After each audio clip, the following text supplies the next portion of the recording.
morning, ladies and gentlemen. Can I hear good morning from your side? Very good. So let me tell you a story. This is actually a true story about one of my friends who is a medical doctor, who has been appointed as a medical doctor to one of our leading mental health hospitals. So it was his first day.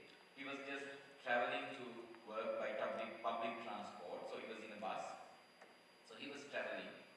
And I'm from Sri Lanka. In Sri Lanka, there's a habit from in bus conductors.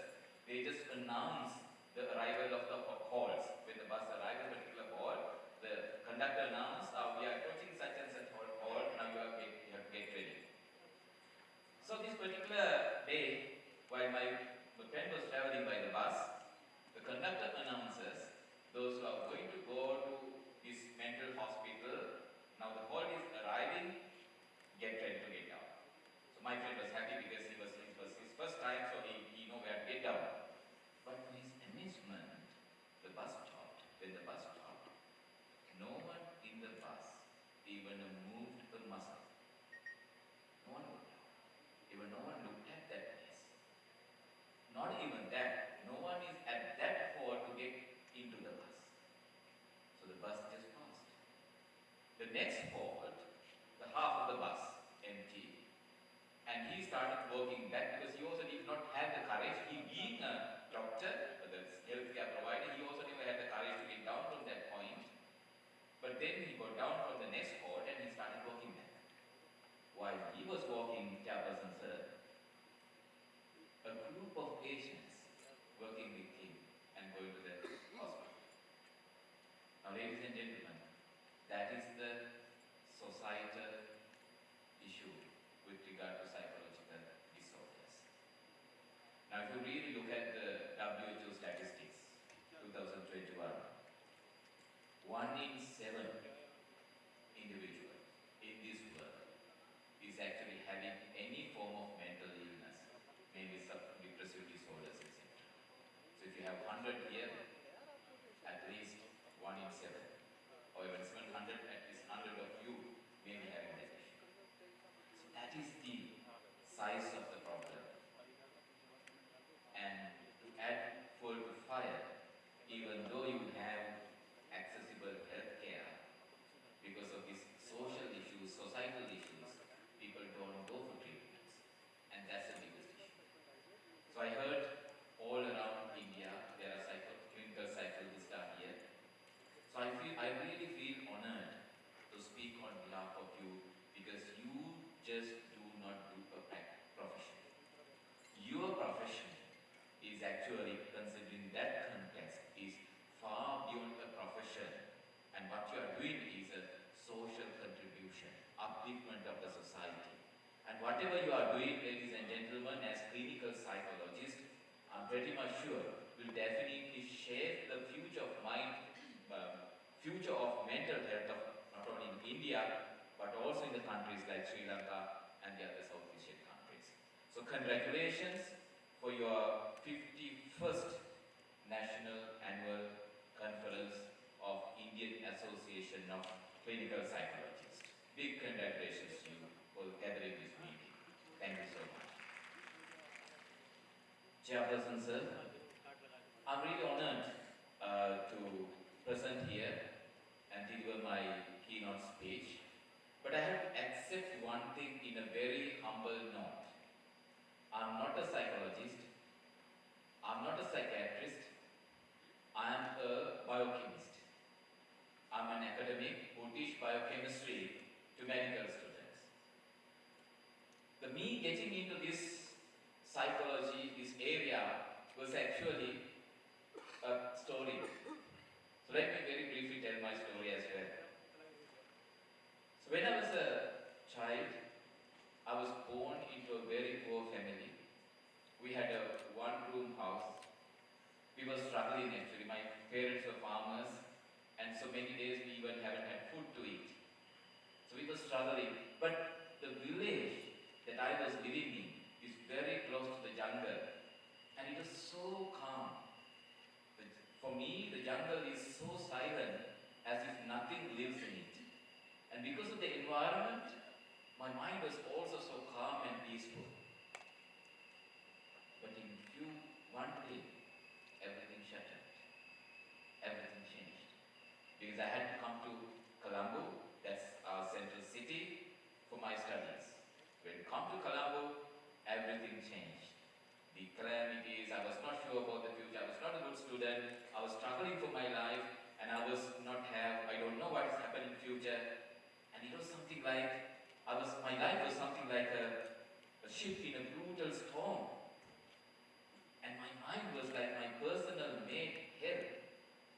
Almost all these unhealthy thoughts, emotions, the hatred, the anger, you name it, all these things in my mind was just like somebody in my mind is just like continuously checking. Have you ever felt that inner chatter? Yeah, somebody is only continuously checking, and I was desperately looking for a solution. I was hatred and neglected. So one day, I was just walking along the road. I heard a beautiful sound, just like this.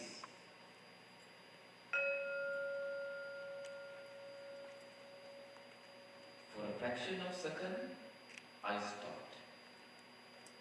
With that sound, I got dissolved into the present moment. I started feeling my body. I started feeling my breath. I started feeling my posture. I started feeling that I am living. And in front of me, a beautiful sky. I felt so much happy that I started thinking that life is so beautiful. And that was a very short, brief time of being connected to the present moment. And the incessant stream of inner chatter that always having in my mind was immediately subsides and just vanished. What I felt is just what is happening right now. Nothing about the past, nothing about the future, and it was such a pleasurable moment. So cut a long story to short, from that day onwards, I traveled to so many countries, went to so many teachers, and started learning what is the best way to shut down or manage this inner chatter and connect with the present moment all the time. So ladies and gentlemen, it transformed myself, coming from a very humble beginning, a deep rural area. It helped me to get into one of the best universities in the country, the second biggest universities in the country, graduate there, go for the higher studies, and became an academic of that university. And I had a dream that I really thought that one day I should go and tell this to one of the United Nations conference. And it happened.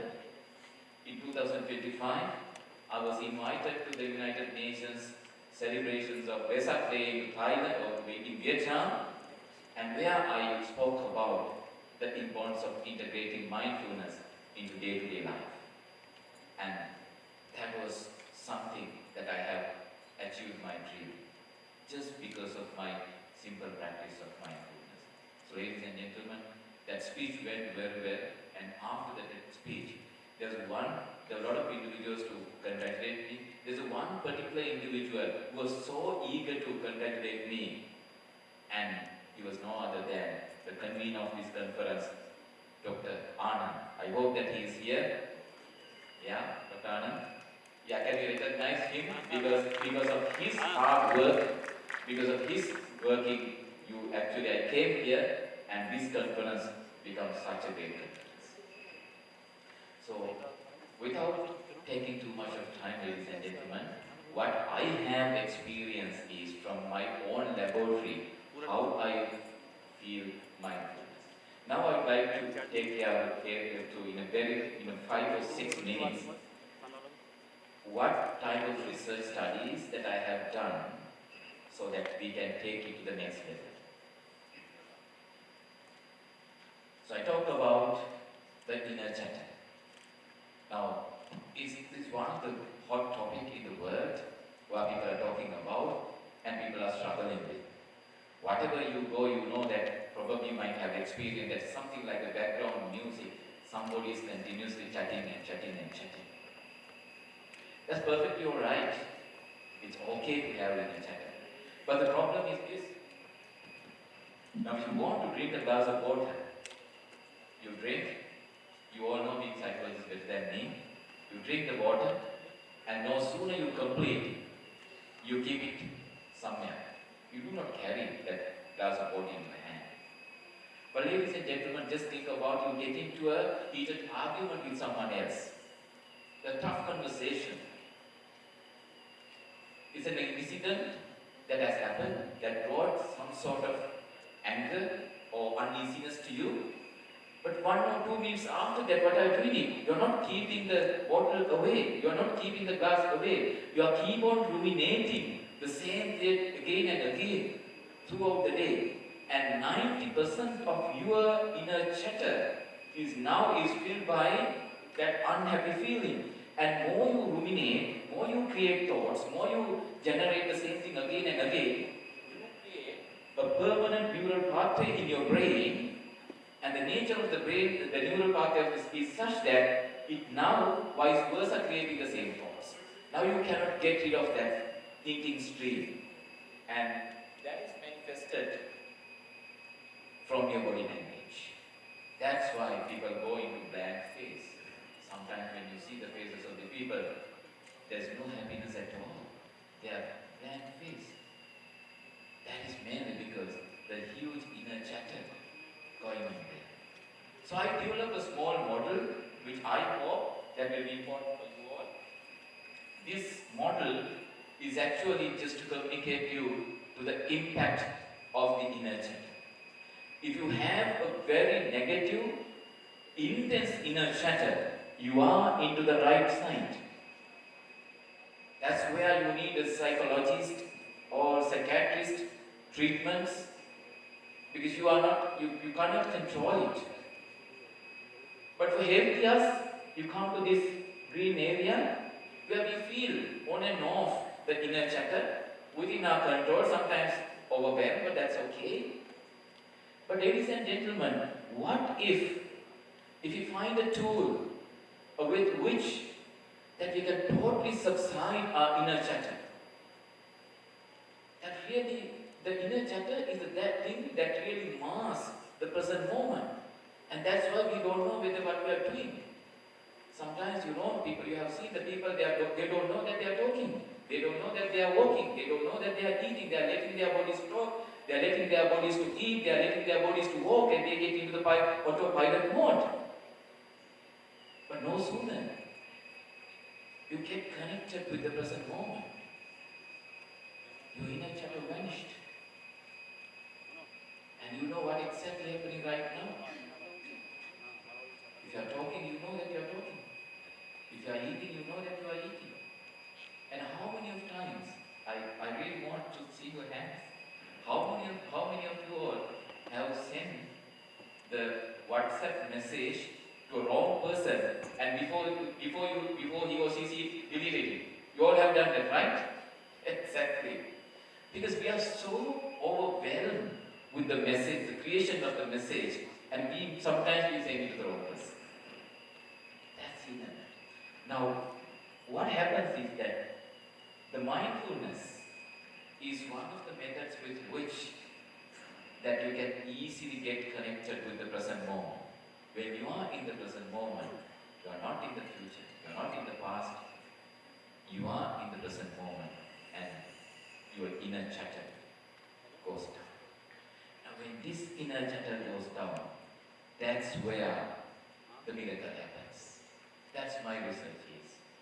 So I really wanted to see the EEG patterns, because the electroencephalography is a technique with which, thank you so much, with which that you can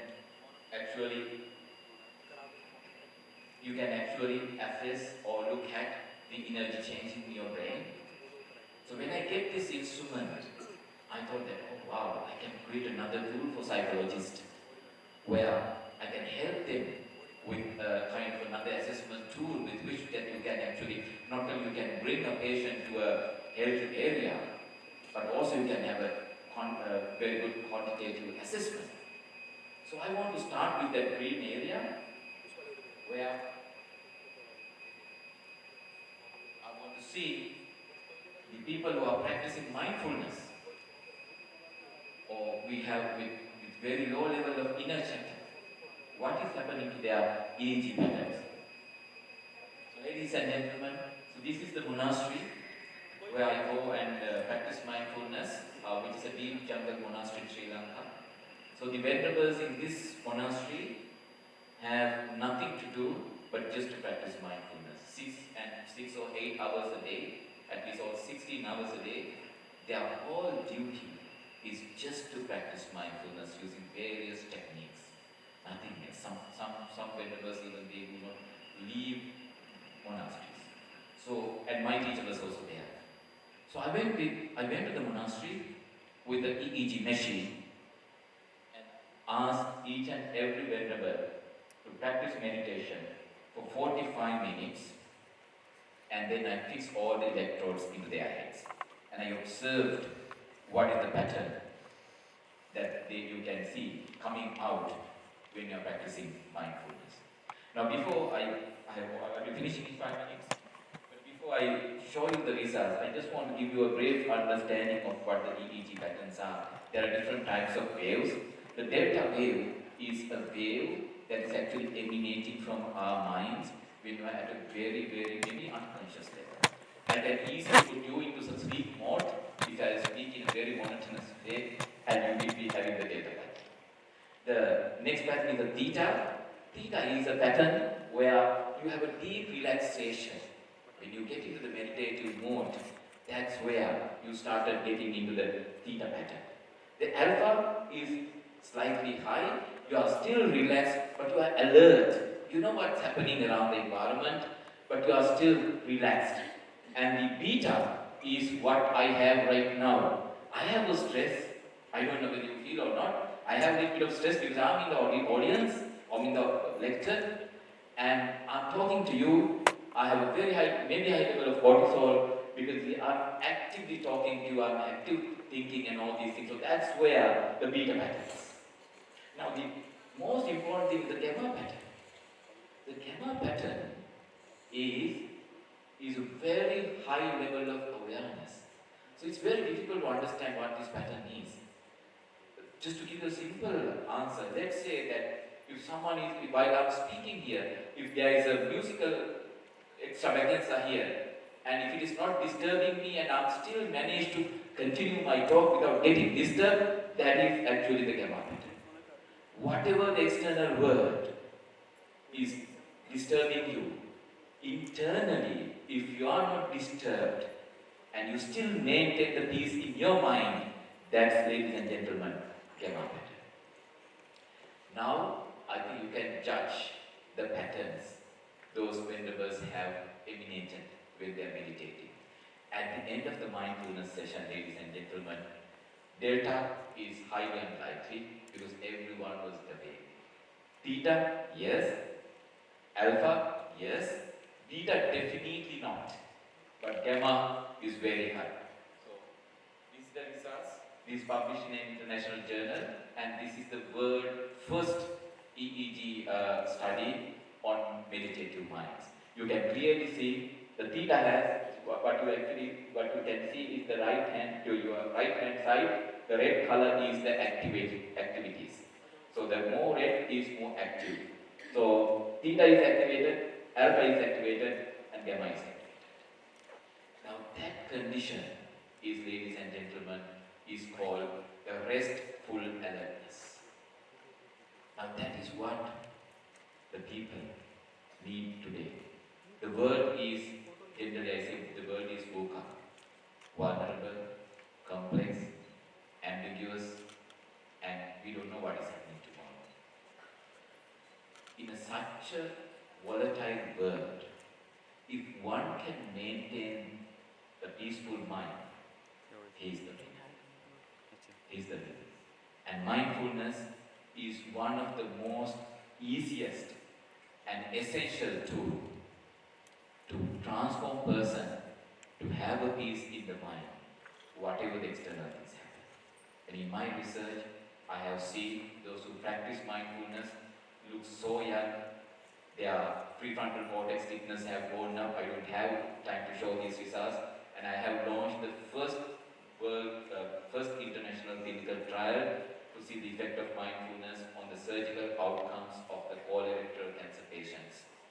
And those results are very positive. So, for your profession, I strongly encourage you to use the taste of mindfulness and have your own solutions for your patients, and with which that I am pretty much sure that you will also start changing the world. So I'd like to end my talk with my quote. It's so easy to dwell in the past or dream of future, and it's very hard to live the moment. And that is why we lose the beautiful experiences of our life. Mindfulness is not something of philosophy. It is a way of living. Thank you very much.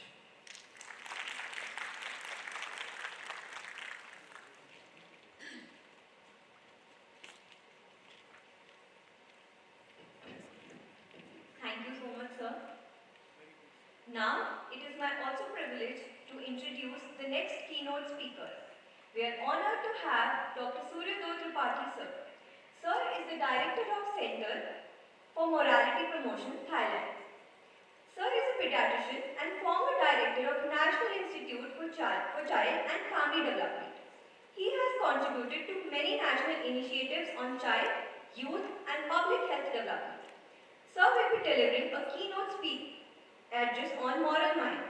We look forward to gaining valuable insights from his presentation. I request Sir to please come on the stage.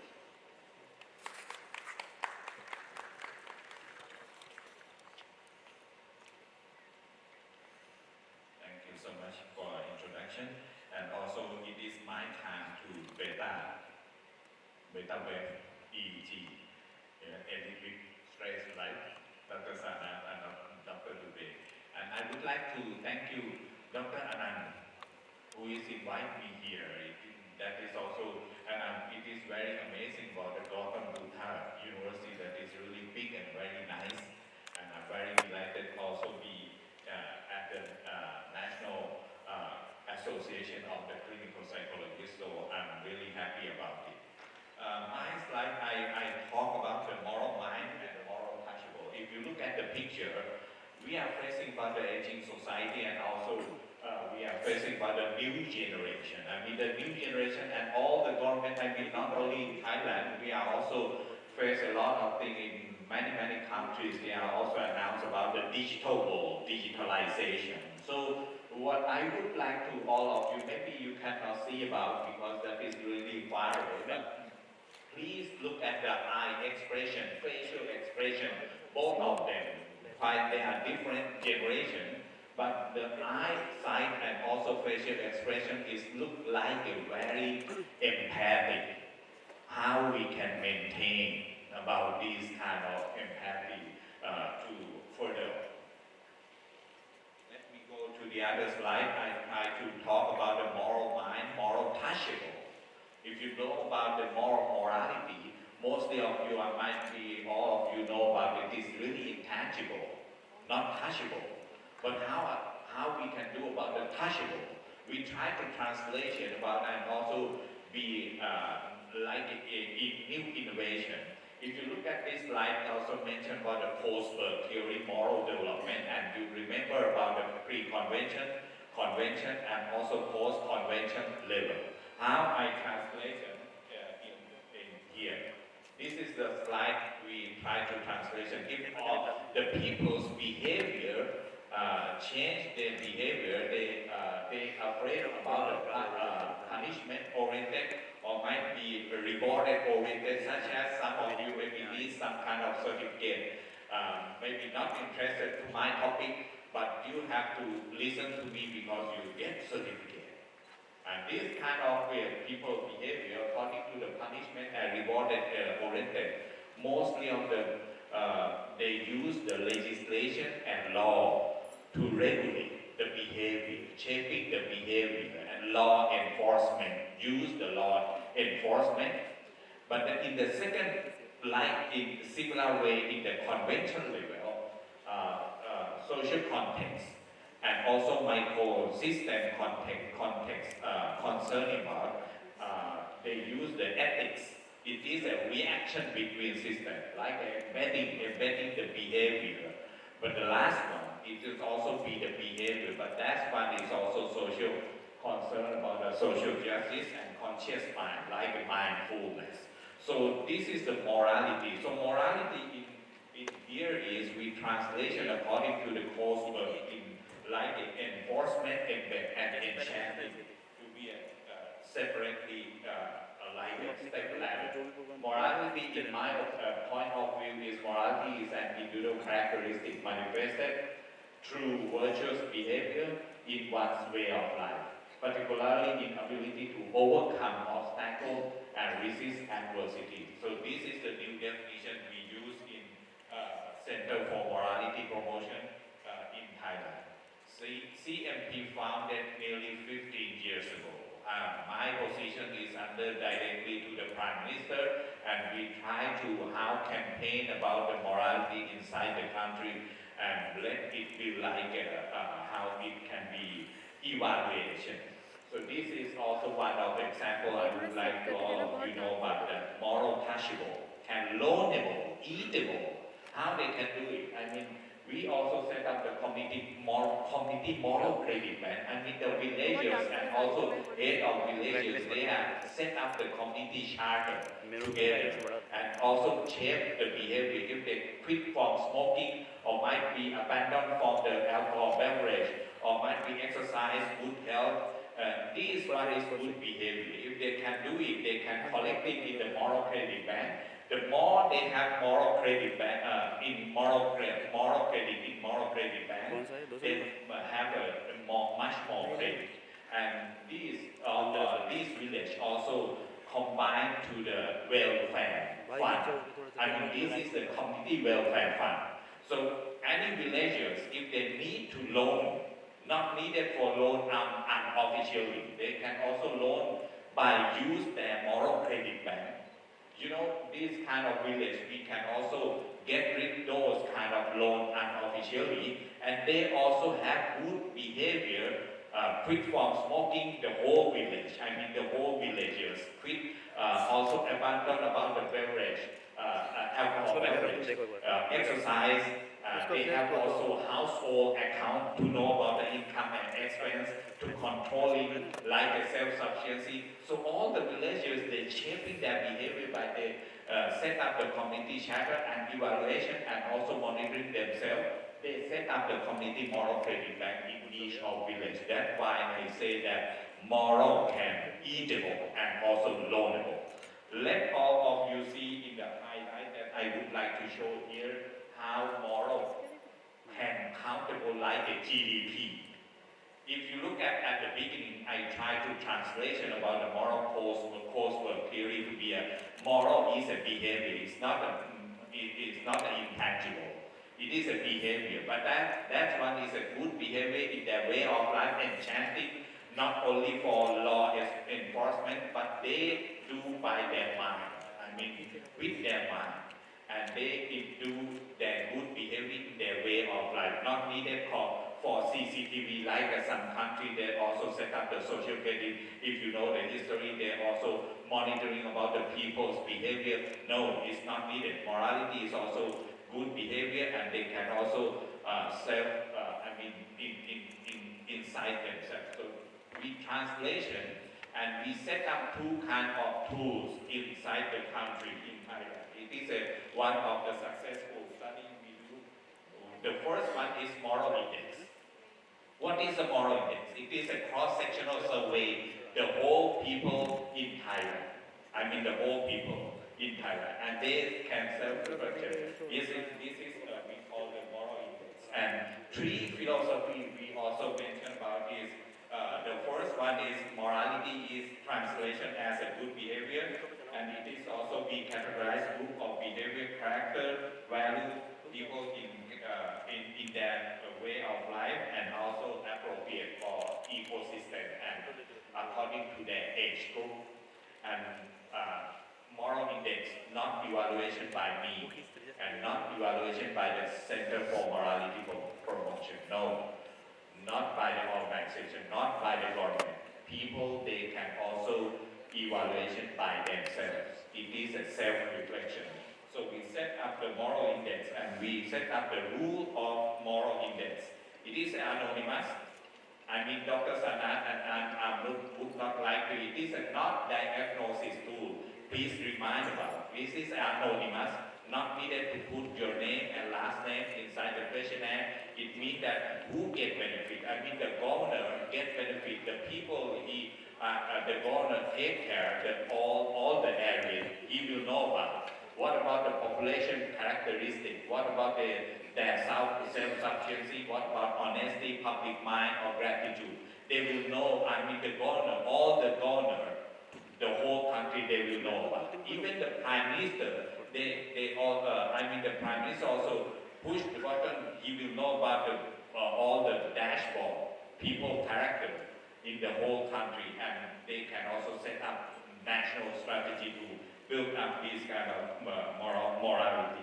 All the questions are beginning with I and also age-based or approach, and three age group generation, the new generation from 13 years old to 25 and 25 to 40 years old for the generation Y, that is gen of mom and dad. And the third one is also for more than 40 years old, generation X.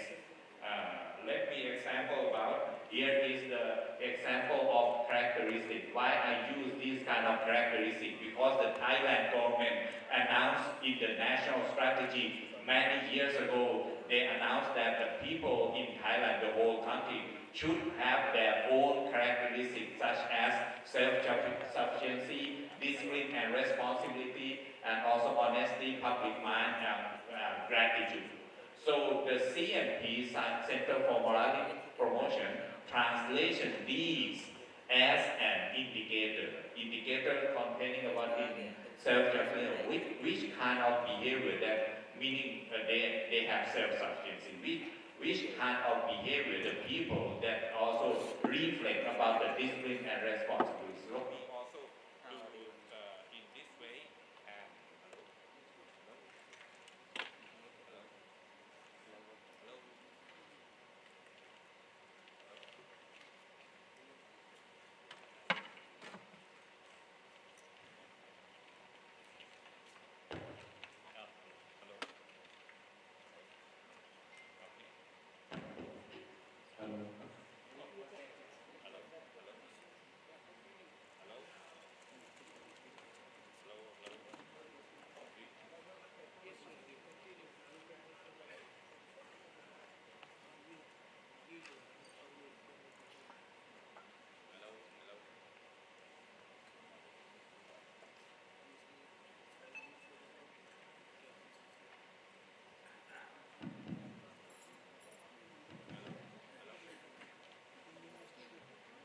Thank you.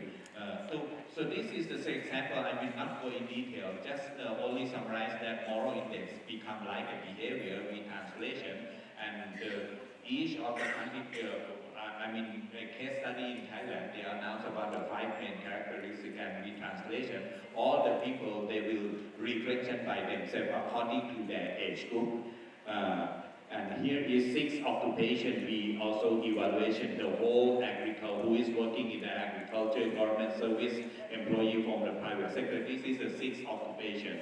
And here is the result. You will see that who is the lowest one. I mean, the left-hand side, you see the column is the form new generation, and the middle side is the generation of mom and dad. And right-hand side, you see that grandmother and grandfather. The weakest one is the weakest of the morality behavior is shown in the generation Y, and also shown about the discipline and responsibility. So this is one of the tools we use evaluation about the moral index cross-sectionally. The second tools we use the life asset. Life asset also reaction between system. I mean, if you look at finger, that is family power, power of peer, power of community, power of organization, or if they are kids, power of school. These four figures and power of self become like a life asset. It's simplified translation from Julie from Fenbender. If you know about the microsystem, macrosystem, you can also learn about a lot about the Julie from Fenbender bioecosystem. I translation these kind of become a tools we call life asset. And life asset evaluation about the positive power in their ecosystem. Here is the result. It should also become a self-reflection and positive reaction and reaction in their own life. Validation from the alpha coefficient is very high, quite high, and I'm not going detail about the indicator of each of power, but I would like to show you this map. This is Deputy Prime Minister in Thailand, he know about, and he proposed in the cabinet, and also right now become announced from the government house to evaluation every provinces, the whole country. Left hand side, we use the cross-sectional survey by moral index. Moral index. It will be evaluation about the people's behavior cross-sectionally. But right-hand side, evaluation about the positive power. What is this light meaning? Is this light meaning that if comparing a couple of years ago, morality in Thailand become lower. Right now, become lower. But comparing to the right-hand side, positive power become a little bit higher. It means that I'm a pediatrician. I know about the prognosis. Morality become lower, but prognosis is good. If my conscious mind still good, that means you can repair very easily. We have to do that. So this one is we use the moral index and life asset to running the whole country right now. Here is the bottom up. We do the moral assembly from the provincial level. I just only one of video presentation that I would like to summarize. Someone help me here to hold my video presentation for 5 minutes. Someone help me here for video presentation. I will be finished from the video presentation. What is the CMP running in Thailand?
So this video presentation will be summarized how we use the moral index and life asset evaluation the whole nation running about the morality promotion.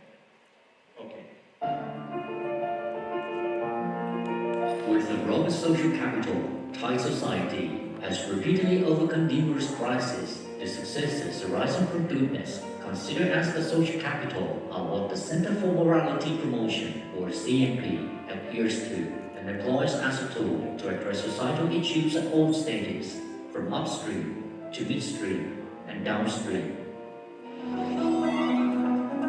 It can be done through the honeybee model, which serves as a vital tool for spreading the power of goodness across all networks within society. The outcomes include the sharing happiness, goodness, and sustainable development at the local, regional, and national levels. The principle of honeybee model is to drive the power of goodness through the moral assembly process at local, regional, and national levels. This is aimed at proposing policies and agendas regarding morality and promoting every sector to ensure that good people recognition and goodness in society.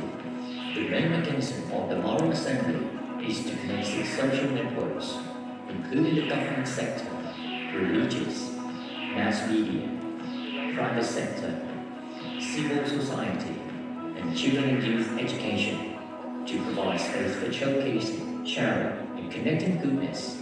The core values include upholding sufficiency, discipline and responsibility, honesty, public mind, and gratitude, which could be advocated at the provincial level in all regions nationwide, linked to the national level network mechanism.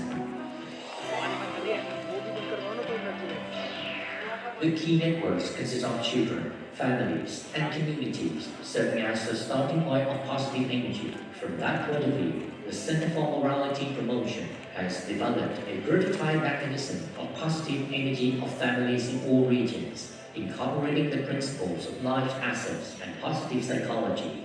This aims to ensure that every Thai family is free from violence through the mechanism of positive energy leadership within communities. The circulation of tangible goodness is evidenced through surveys of the moral situation of Thai people, using the Moral Behavior Index and Life Assets Positive Model across all age groups. This aims to reflect the societal element in terms of morality and address the issues and solutions concretely.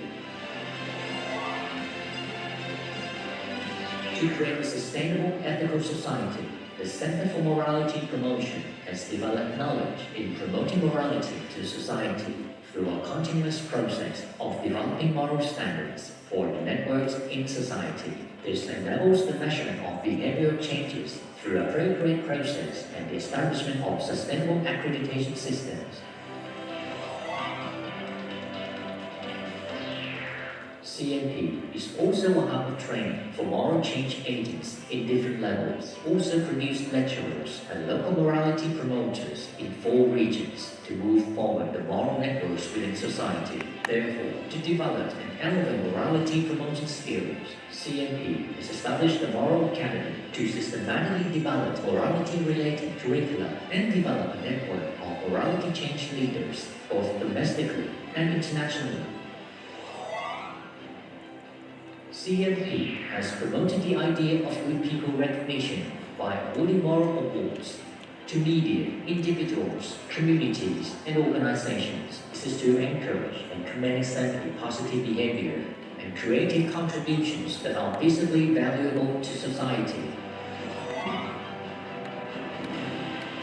Powered by a transparent mechanism, valuable insights are extracted and crystallized into a comprehensive dataset. This is then compiled into up-to-date knowledge that is accessible at your fingertips through the Moral Touch application. Touchable morality is delivered to the challenges to solution, from crises to opportunities, from despair to hope, and positive energy. CMP purposes to establish networks of worker-bees that tirelessly seek out the flowers of goodness. Through this endeavor, it can deliver the nectar of positive energy to society in such a way, good people recognition and goodness in society.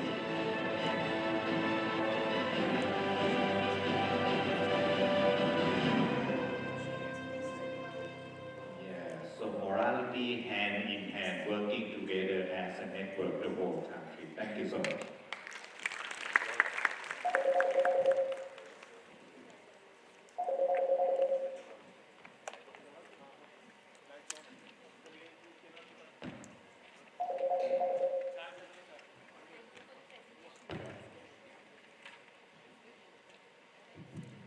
Thank you for the presentation, sir. I would now like to call upon the chairperson for this session, Professor B.N. Dubey, sir, to kindly conclude the session.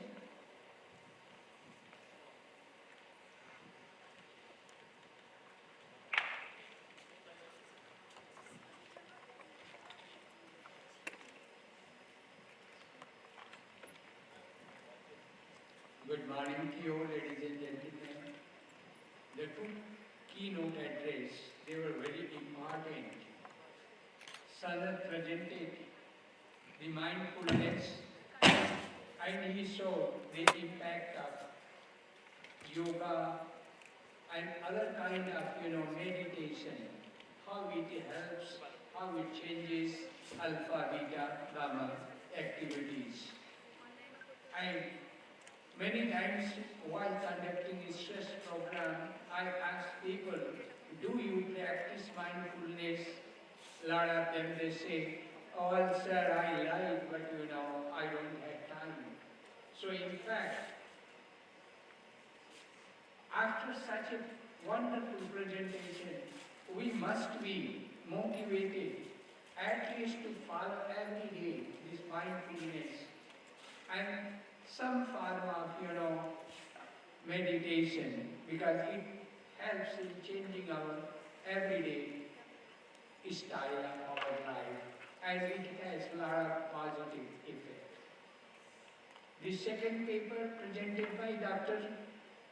Suryadev, a pediatrician, and the kind of morality index, my God, I like. It must be promoted, and the name itself, it's so fascinating. It may change the culture of organization, our own style, and the nation itself. And as I am able to understand, a lot of countries are adopting, and this morality is needed to get promoted. A lot of problems is because of our low index, and Dr. Dev was talking about high index and low index and how low index makes negative type of effect and influence on the behavior of people, and how high index is needed and should be promoted.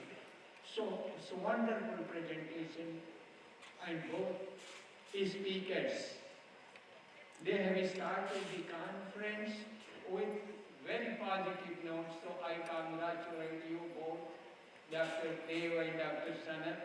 So wonderful. My congratulations, and with this we hope that 3 days conference will go with very positive notes. So thank you very much for giving me opportunity to chair this session.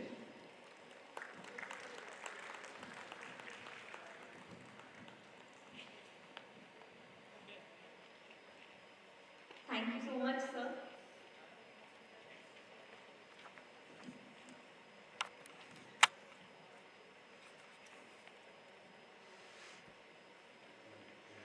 As a token of our respect and gratitude, we would now like to felicitate our speakers and chairperson for this session.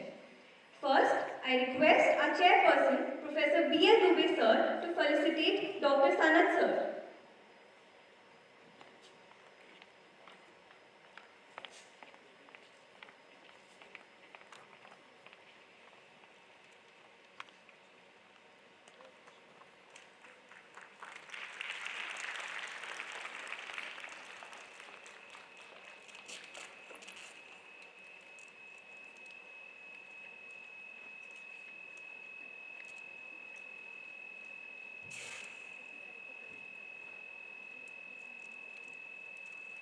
I request Dr. Anand Pratap Singh sir to join us with a photograph.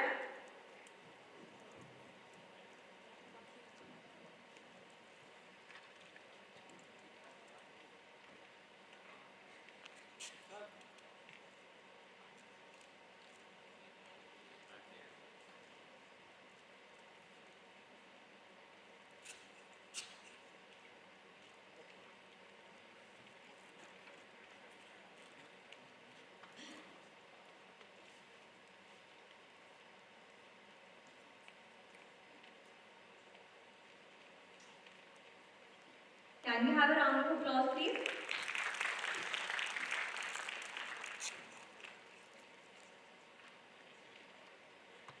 I request Anand Pratap Singh sir and Professor B.S. Dubey sir to felicitate Dr. Suryadev sir.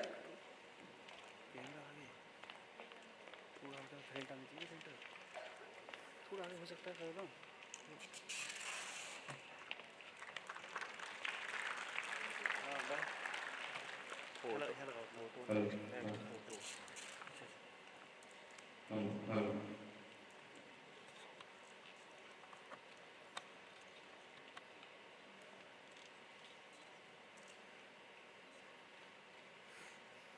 Now, I request Dr. Anand Pratap Singh sir to kindly felicitate Professor B.L. Dubey sir.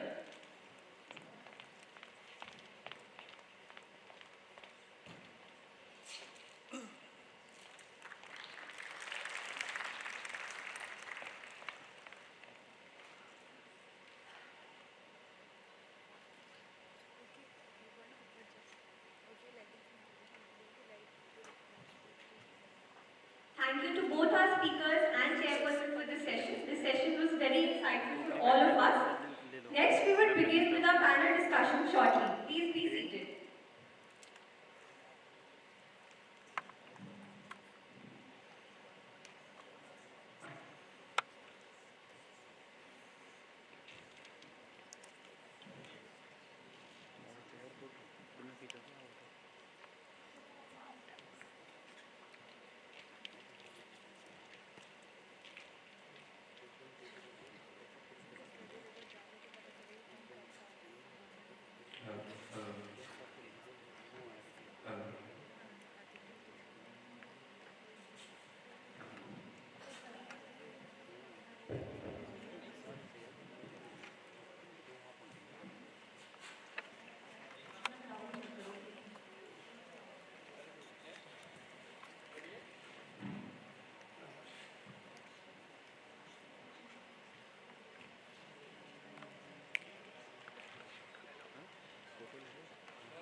Mic test.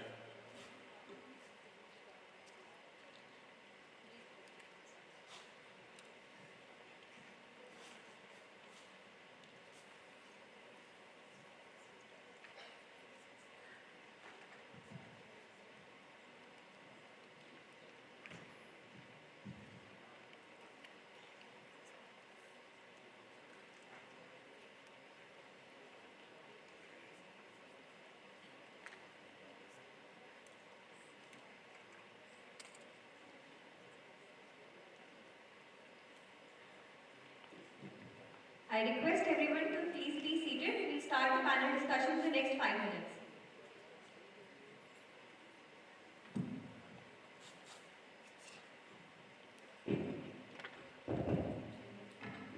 Hello.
I request everyone to kindly be seated as we started with the next session.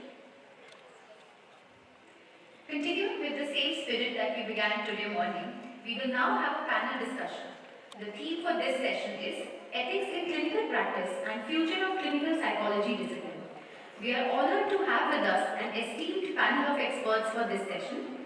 We have Professor Vibha Sharma ma'am, Professor Devrat Kumar sir, Dr. Jeannie K. Gopinath sir, Professor Andini Gupta ma'am, Dr. Shweta Singh ma'am, and Dr. Ashutosh Srivastav sir as the panel members for this session. To guide this discussion, we have with us Dr. Pratibha Anand Singh ma'am as the moderator of the session. I request all the panel members and our esteemed moderator for this session to kindly grace the dais.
Now we'll begin with the panel discussion.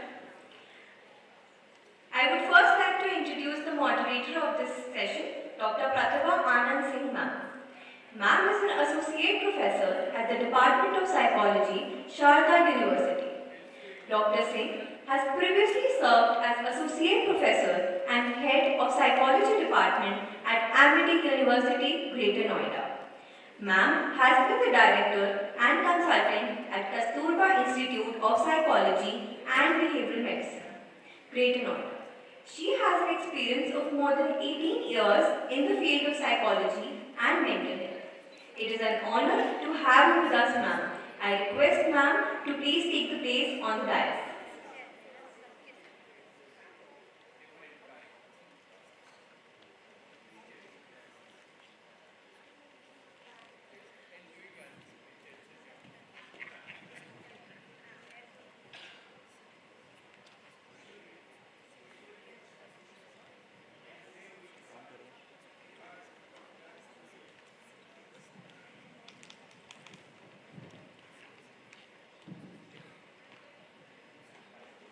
Thank you, Tanishka and the organizing team. Good morning, everyone. Very warm welcome to all the delegates from across the country and the globe for the National Annual Conference of Indian Association of Clinical Psychologists. It's a complete delight and a pleasure to be a part here and doing this panel discussion to begin with. Since we are expecting the inaugural session soon to start, I won't take much time and I'll just call the discussants for this particular session. So I'll begin with Professor Vibha Sharma. Professor Vibha Sharma, she is a PG and PhD psychology from Dayal Educational Institute, Agra, and MPhil in Medical and Social Psychology from CIT Ranchi. She's a RCI licensed clinical psychologist by profession and is currently heading the Department of Clinical Psychology at Institute of Human Behavioral Life Sciences, IBHAS, Delhi, for almost about 2 decades now. She has over 28 years of experience in teaching, training, research, clinical work, and supervision. Her major achievements include 5 awards, around 100 publications in national and international journals, an edited book on clinical neuropsychology, and around 20 chapters in reference books. She is being invited as a resource person in seminars, conferences, workshops, etc., and also deliver talks and lectures by various government and non-government organizations and universities. She is a member of 18 scientific bodies and a member of the editorial board of 3 national journals. She has supervised many students for the PhD and MPhil theses. She is actively involved in mental health awareness programs in the continuity and is also invited as a mental health expert by many agencies areas of her special interest as positive and spiritual psychology, neuropsychology, adolescent and adult mental health issues, women's mental health, hypnotherapy, etc., to name just a few. Thank you, ma'am, for being a part of this panel discussion. I welcome you heartily, very warmly, and you please you can take a seat. I think we'll sit down and then we can just kind of invite all the discussants. Now we have the second to name, Professor Devrat Kumar, Professor Ninhans. Professor Devrat is an RCA licensed clinical psychologist by profession and an eminent professor in the Department of Clinical Psychology at National Institute of Mental Health and Neurosciences, that is Ninhans, Bangalore, with an extensive clinical teaching, supervision and research experience at Ninhans. Sir has led and contributed to extramural research projects funded by the Department of Biotechnology, Department of Science and Technology, and Indian Council of Medical Research, examining cognitive dysfunction and schizophrenia, and has published extensively in peer-reviewed journals in the areas of cognitive neuropsychology and clinical neuroscience. His research interest lies in cognition in schizophrenia, everyday memory, eyewitness testimony, school mental health, EEG-based event-related potentials, and neurobiofeedback. His work focuses on understanding cognitive processes and their neural underpinnings in schizophrenia and related disorders, with particular emphasis on real-world memory functioning and applied cognitive neuroscience. Thank you so much, sir, for joining us. It's been a great pleasure indeed. Discussant 3, round of applause for sir. He's traveled all the way from Japan. Thank you. Discussant 3, Professor Anviti Gupta. Professor Anviti Gupta, with PhD in Psychology from Lucknow University and Clinical and Counseling Training and Certification from CMC Vellore, Certification in Hypnotherapy from California Hypnosis Institute, USA, and PG Diploma Industrial Relations. Professor Anviti is a seasoned academician, researcher, counseling psychologist, behavior trainer, and mental health professional with 28 years of extensive experience in university education and global academic administration. Currently serving as Dean of Sharda School of Humanities and Social Sciences, Sharda University, Greater Noida, and concurrently as Director, Bharatiya Sanskriti Vaishvik Kendra, a global center for Indian knowledge system and culture. Notable prior experience includes serving as the first foreign female rector, a vice chancellor of Sharda University, Uzbekistan campus from 2019 to 21. In 2024, she founded and acts as founder chairperson and chief counselor for the Abhivakti Wellness Clinic and Counseling Cell, a center looking after well-being and mental health. She is a recipient of various certificates of appreciation for her academic leadership and research contributions by various agencies, such as Certificate of Appreciation from University of Liberia for commitment and exceptional service to development of students, faculty and staff, 2024. She has many national and international publications to her credit. Her areas of interest includes studies on happiness and well-being, mental health of youth and university students, and spiritual psychology and Indian knowledge system. Thank you so much.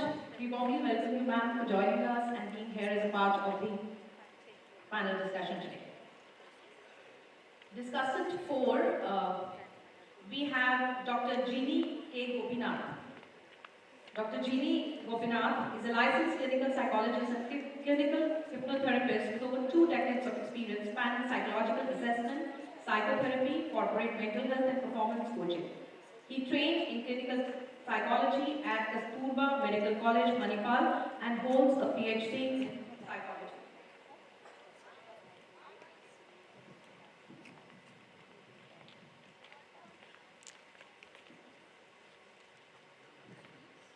From the University of Kerala and has received advanced training from the Beck Institute of Cognitive Behavior Therapy, Philadelphia.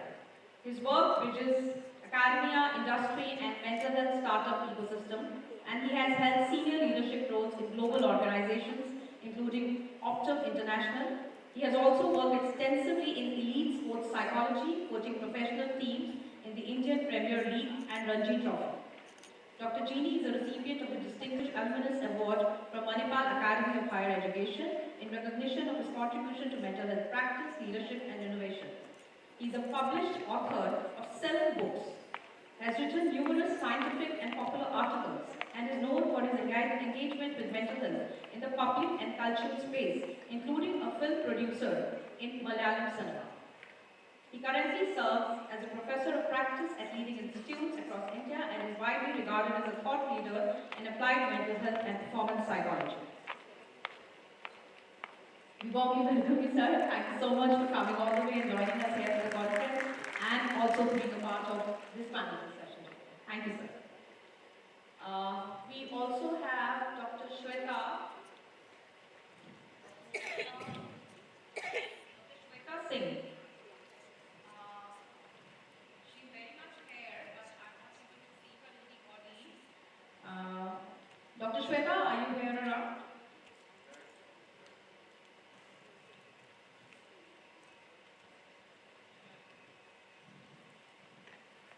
Okay, she may be joining us shortly, so I'll just give an intro for her. Professor Shweta Singh is a licensed clinical psychologist by profession with MPhil in clinical psychology and PhD from NIMHANS, Bangalore. Currently, she is heading the Department of Clinical Psychology at King George Medical University, KGMU, Lucknow. She is also a key member of Vishakha Committee with over 85 publications in national and international journals. She is also the principal investigator for extramural research projects funded by ICMR, DHR, CST, KGMU on various mental health themes such as problem, internet use, neuropsychology and mental health. She is also a recipient of prestigious Psycho Oration Award by IACP. Also to acknowledge, she has also been the past president of UP chapter IACP. We hope that she soon joins us. And finally, we have Dr. Ashutosh Srivastava. Can we have his profile? Dr. Ashutosh Srivastava. What to say?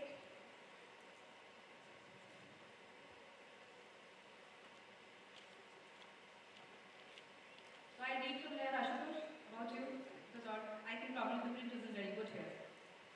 So, Dr. Ashutosh Srivastava is a senior clinical and counseling psychologist, researcher, educator, and mental health systems architect with over 20 years of professional experience in psychotherapy, behavioral analysis, and life psychological research. Through AHA Therapy, he is building India's first AI-enabled clinical intelligence platform, bridging classical psychological frameworks with responsible digital infrastructure for psychotherapy, psychometrics, and clinical decision support. His work spans clinical psychology, counseling psychology, Indian psychology, behavior change, and the ethics of emerging technologies in mental health care. We warmly welcome you, Dr. Ashutosh. It's our delight, a complete delight to have you here as a part of this panel. Well, so now I guess we can begin with the panel discussion. And the theme of this particular panel discussion is ethics in clinical psychology practice and the future of the discipline. Dr. Shweta is there. Please, ma'am, please join me. Just read your intro.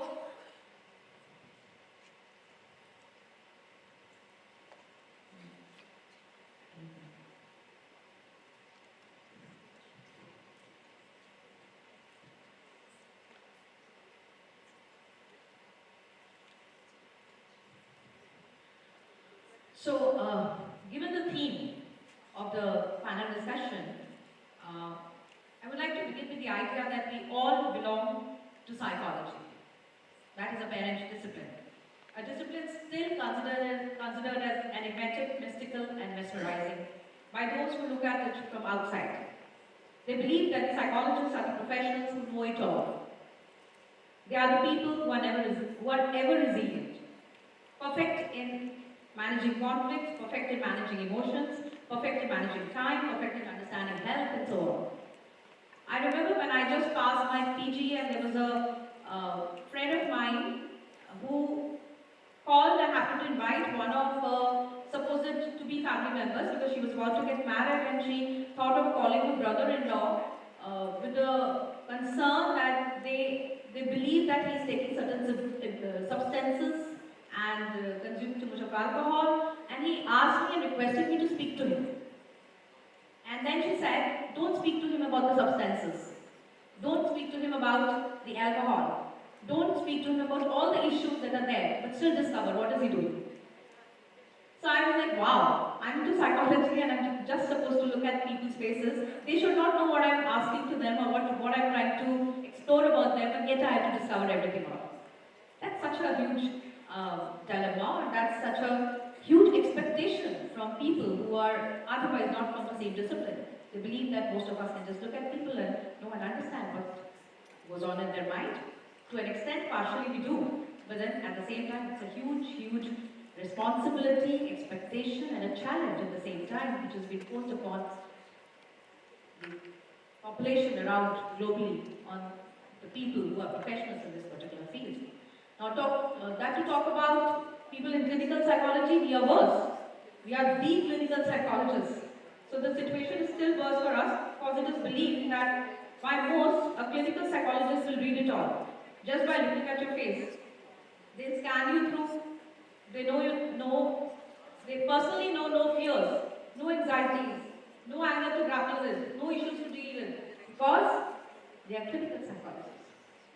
Nonetheless, this is what is expected from the people in the discipline. So definitely we need not strive to become one, a superhuman, but we definitely have to see what best can be done to train and create professionals in the field who have not been just mechanically trained to act and behave as clinical psychologists, but nonetheless they also have the ability and expertise and the skills, wherein they have also dealt with their own idiosyncrasies, they have also dealt with their own internal conflicts before they start dealing with us as clients and patients in the clinical settings, and otherwise in all other settings. Now, to begin with, that given the clinical psychology discipline, I would like to address my first question to Professor Vibha Sharma. Ma'am, I see that we do not have an independent council for clinical psychologists in India as yet. But we have Rehabilitation Council of India, and we as clinical psychologists are all licensed and registered through Rehabilitation Council of India. Now, given the reality, the picture today, we see that there are a lot of challenges that we see in how training of new professionals in the field is going on. There are drawbacks, there are limitations, and we also see that there are organizations which are lacking or having dearth of capacity to provide adequate clinical exposure, and yet they are running these programs and trainings.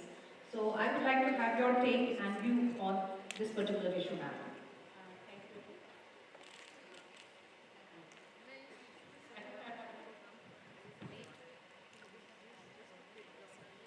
Hello.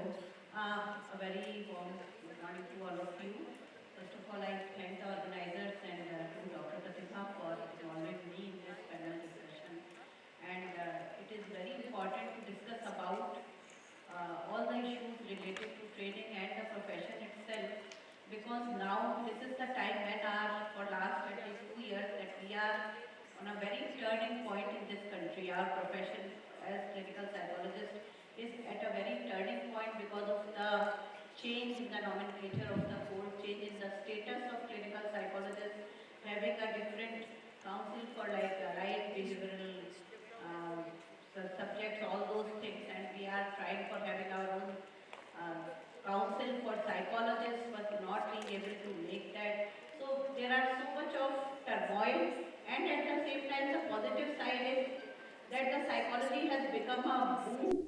But it has become a big boom in the masses. If you ask any student who is now studying in 11th or 12th class, probably psychology has become one of the most most chosen subject among the young persons. They are inclined towards choosing psychology, and it has become very very popular in our career. If I see that in last 3 decades since the time I joined psychology or I started studying psychology, so this has changed a lot. At that time, there were very specific, very less number of persons who used to study psychology. Now every young person wants to study psychology in one or other form. And we know that in India, clinical psychology is at the top level of interest for among the young persons. So it is the duty of all of us, I think especially the senior persons, to decide how we are going. And training is one part of it. Because training is, I think, the most important part of it. After joining a training, after doing undergraduation, we don't know because now the new syllabus may say that a person who has done 4 years graduation may also join clinical psychology specialization. Till date, the nomenclature, whether it will be any clinical psychology or every psych, is not being finalized, though like our colleague from Enhanced can tell us that we have advertised with the name of everything psych. So we are hoping that it would be adopted throughout the country, but till date the things are not clear. But what all we can do is to be more strict, more ethical in the training what we are provided. Sorry, I am not going to name any particular institute, but we know in this country there are many universities and institutes which are running this professional course without having any clinical exposure for students. Students have to go for internship at far places. Sometimes even up to 40 kilometers, 50 kilometers they have to travel to get their exposure to the patient. If a student is traveling 40 kilometers and after reaching there, how much energy the student will have to go and really look the patient. And that too in sometimes in some of the private clinics which have their own very limited number of patients, not having big hospitals, big physical neuropsychiatric kind of setup or general hospital setup, where the students are exposed to various types of patients. Because this course when was started, when IACP was started, the course of clinical psychology, I think some most senior persons of the profession are sitting here like Professor uh, Manoranjan Sahai sir, Dubey sir, that when they conceptualized about this training, it was thoroughly hospital-based training. So hospital-based means that the students uh, would be like exposed, would be trained, supervised in a supervised way. They can deal with the patient. So first thing they have to learn how to work in a clinical setup. But if in most of the training institutes that clinical setup is not provided, they are just studying under the classroom, they may learn very good theoretical knowledge. But what about clinical ethics, clinical practice, clinical uh, aptitude which this course needs? Because books anyone can read, even sitting at your home you can read books, and there is so much of knowledge through internet nowadays. The major theme of this course is having clinical exposure.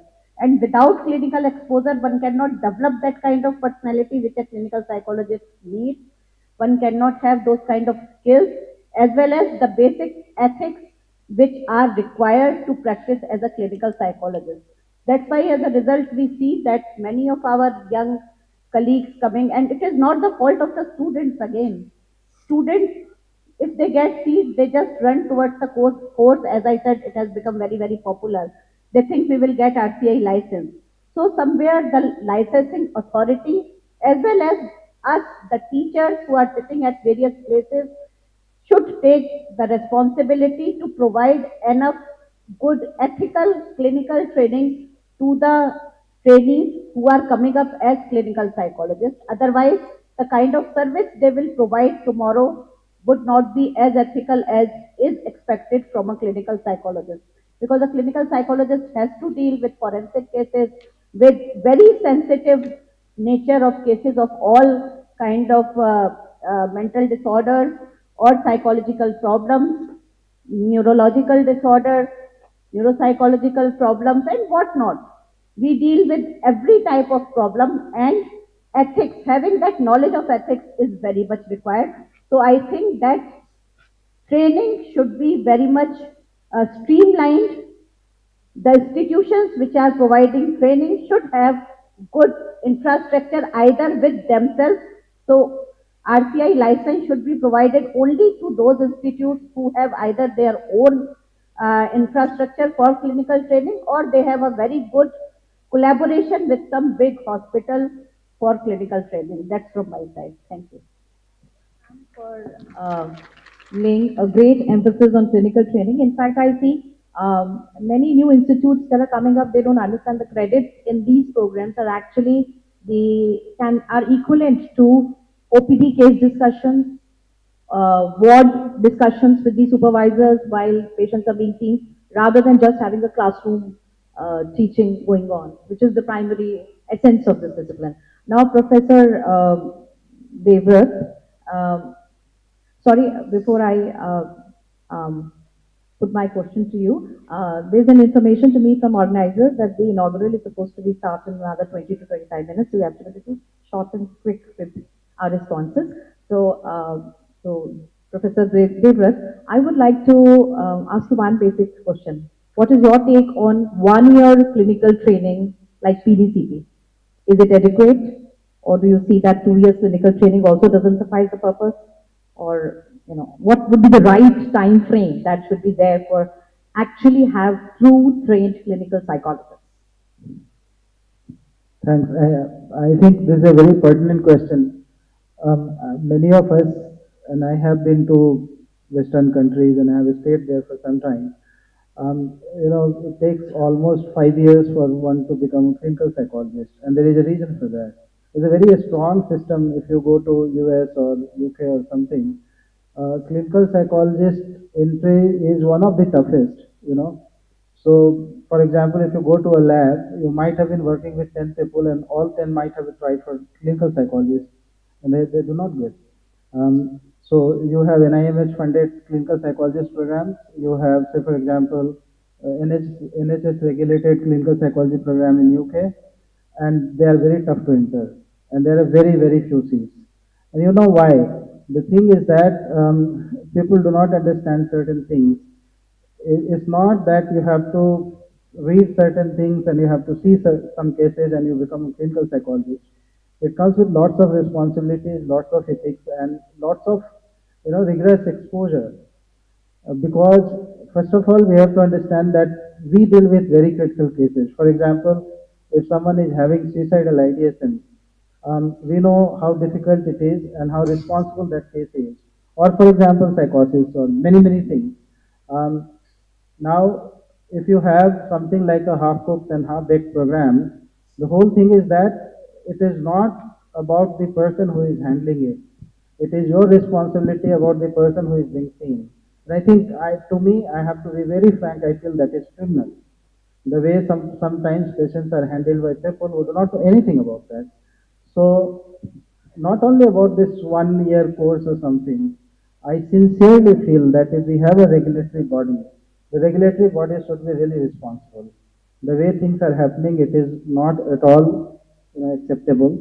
And the way I'm not opposed to, because we need mental health professionals. So I'm not opposed to the fact that we need quite a few professionals. But that does not come with compromises. For example, you need neurosurgeons in this country.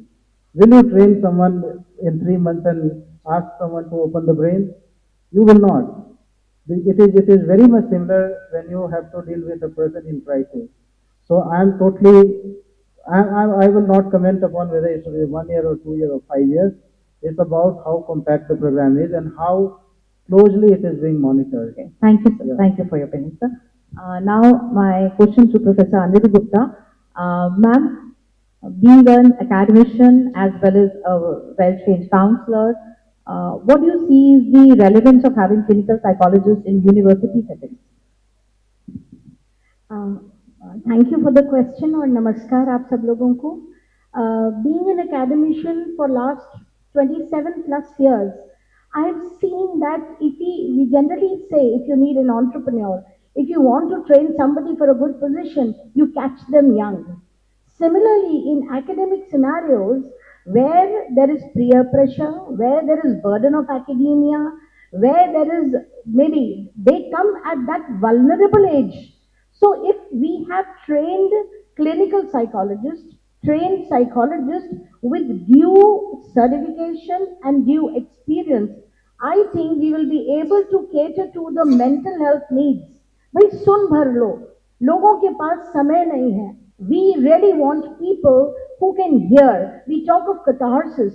We talk of so many things, but they are there with so many questions and they don't find answers, reliable answers, or the answers which satiate their need of understanding. So I feel that we need people with exact certification, but with due experience and empathy and understanding of the human behavior from the very beginning. In academic institutions, I feel that there should be a wellness clinic wherein students can go and can talk it out, whatever their problem is, whatever problem they are facing, because at that age, that young age, when they are just coming out from adolescence, there is a lot of confusion, what to do. Academic pressure is there, career queries are there, relationship problems are there, what to become, what not to become. So we need to guide them through. We have to do a lot of hand holding.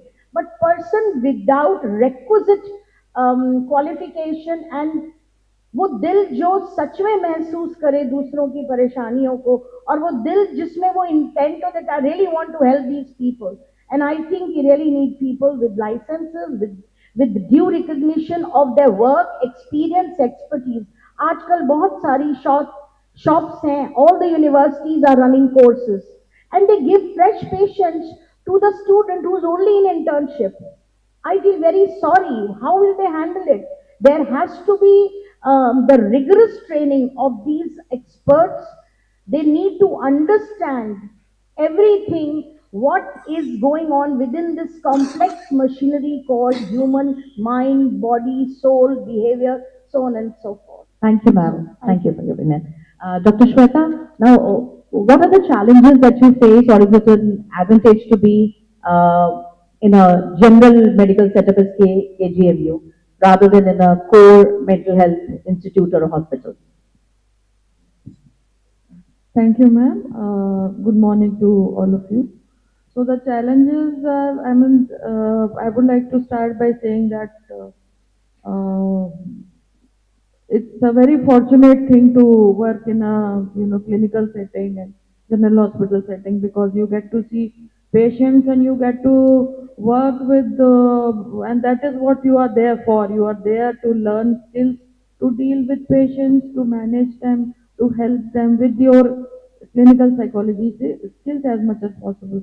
So you get a good exposure, but that good becomes exponential at times. There is a lot of clinical load, and so sometimes what happens that cases which require concentrated or intensive work in terms of intervention and all, they are not given adequate time, and also regarding that. But I would request and urge the authorities and just hope that the seats of the faculties and if they are enhanced, and the infrastructure is better, then there is nothing like working in a clinical setting.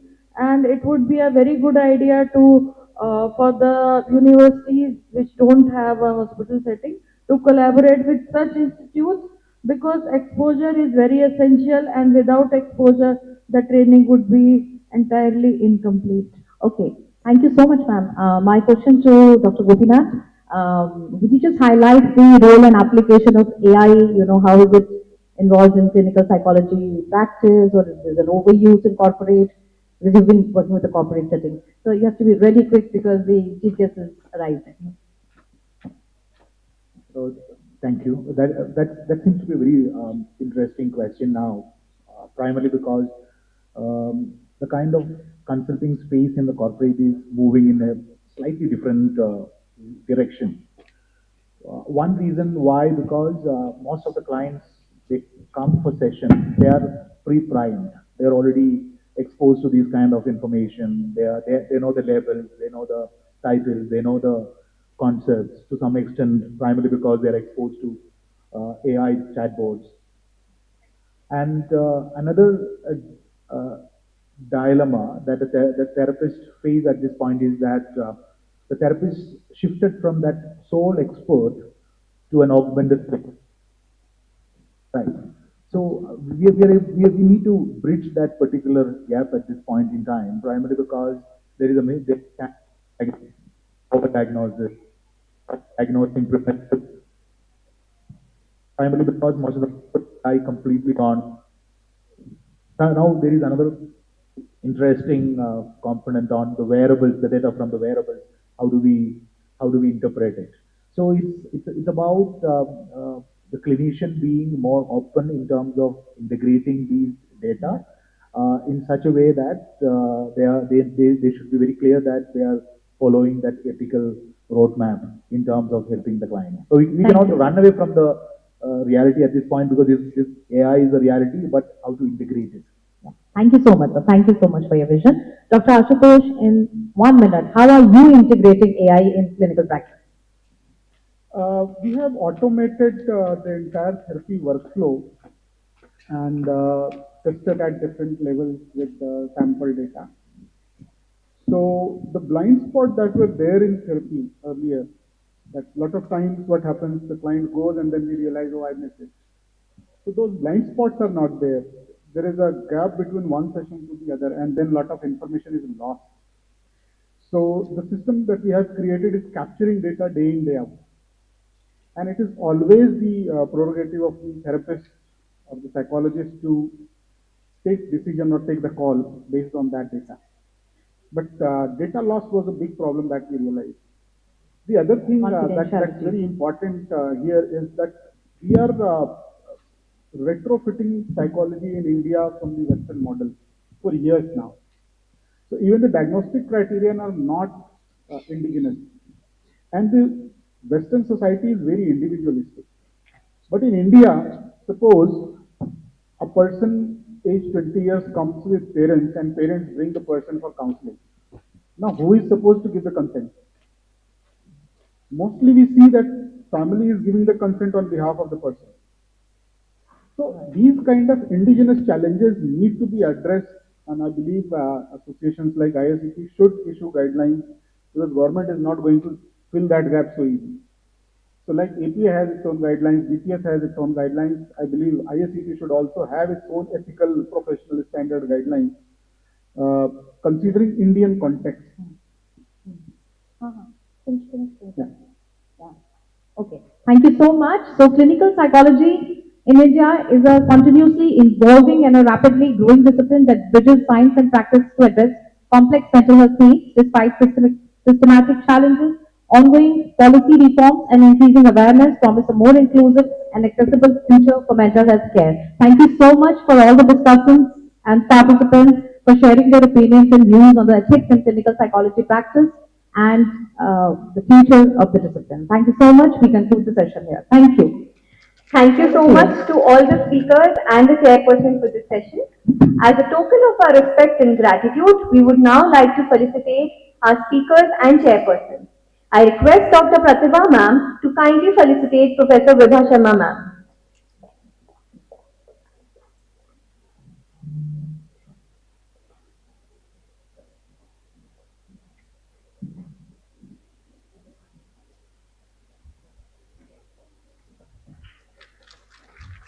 Next, I request Pratibha ma'am to kindly felicitate Professor Devrat Kumar sir.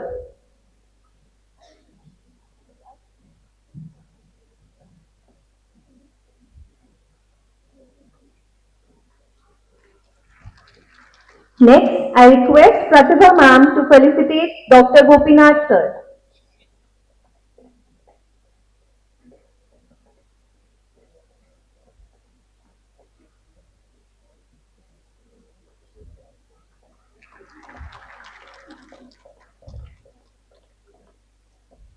Next, we request Pratibha ma'am to felicitate Professor Anviti Gupta ma'am.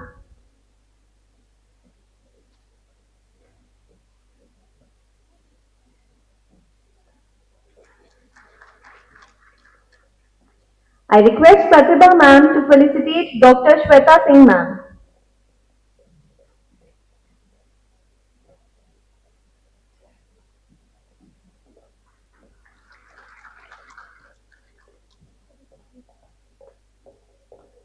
Next, Dr. Pratibha ma'am to felicitate Dr. Ashutosh sir.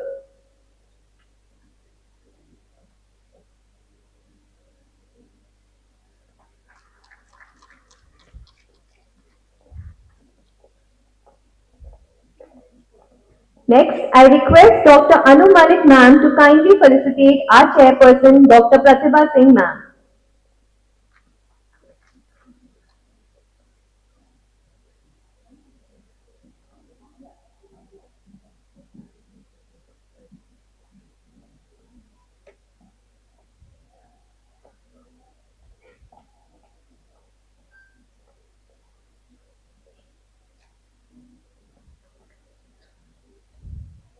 Thank you to all the speakers and chairperson for this session. I request all the delegates and participants to kindly be seated. We will begin with the inauguration ceremony soon.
सर्वे भवन्तु सुखिनः, सर्वे सन्तु निरामया, सर्वे भद्राणि पश्यन्तु, मा कश्चित् दुःखभाग् भवेत्.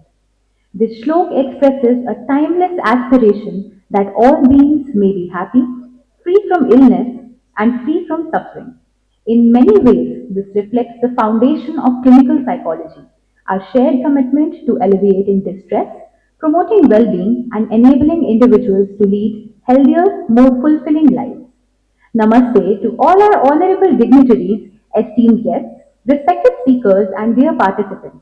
It is with immense pride and honor that we, Lekhanshi Manocha and Tanishka Bansal, welcome you all to the 51st National Annual Conference of the Indian Association of Clinical Psychologists 2026. This prestigious gathering brings together some of the most eminent minds in clinical psychology, mental health, research, and allied disciplines from across the nation and beyond. We proudly welcome you all to the inaugural ceremony of NAC-IACP 2026. We are truly honored to host this conference, proudly organized by the Department of Psychology and Mental Health, GAUTAM BUDDHA University from 9th of April to 11th of April 2026. The theme of the conference is Expanding Horizons of Clinical Psychology in the Era of AI Across Healthcare Settings. We take pride in presenting the Indian Association of Clinical Psychologists, IACP. The IACP is a premier organization formed in 1968 with the aims and objectives of advancing the concept of mental health and the profession of clinical psychology in our country. The association is dedicated to achieve this through research, training, and professional development. This conference reflects IACP's ongoing commitment to exploring greater possibilities in the field of clinical psychology. A stage is made truly meaningful, not by its setting, but by the wisdom and experience of those who grace it. Without further ado, we now extend our most respectful welcome to our dignitaries on the dais. Our chief guest, His Excellency Shri Kavinder Gupta Ji, Governor, Himachal Pradesh. Please welcome him with a huge round of applause. Our chairperson of this session, Professor Rana Pratap Singh Sir, Honorable Vice Chancellor, GAUTAM BUDDHA University. Our guest of honor, Dr. Nishi Mishra Ma'am, Director, Defense Institute of Psychological Research. Our guest of honor, Professor Asha Srivastav Ma'am, Dean, National Forensic Sciences University. Professor G.S. Kaloya Sir, President IACP. Dr. Sumit Ankur Singh Sir, Member of NCCDR, Ministry of Social Justice and Empowerment. Our patron, Professor Madhav Govind Sir, Dean, School of Humanities and Social Sciences. And our conference convener, Dr. Anand Pratap Singh Sir, Head, Department of Psychology and Mental Health, GAUTAM BUDDHA University.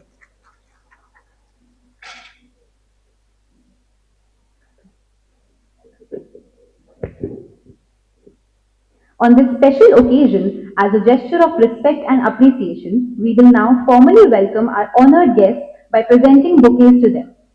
To begin, I would like to request Professor Rana Pratap Singh Sir to kindly come forward and present a bouquet to our chief guest, His Excellency Shri Kavinder Gupta Ji.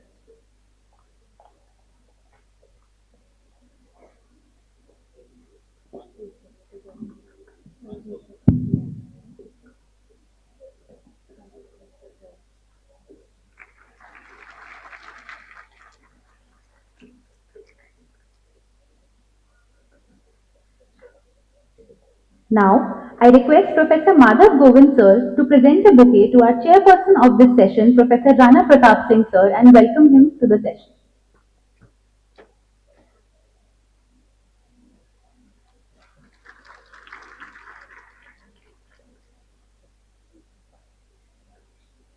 Now, I request Dr. Anand Pratap Singh Sir to kindly come forward and present a bouquet to Dr. Nishi Mishra Ma'am, our guest of honor for today's program.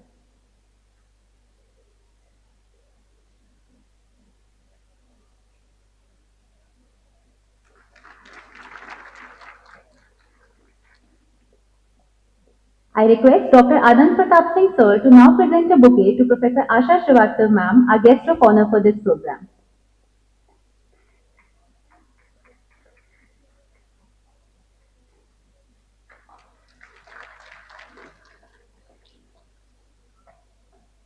Now I request Dr. Pooja Kumari ma'am to kindly come forward and present the bouquet to Dr. G.S. Kaloya sir.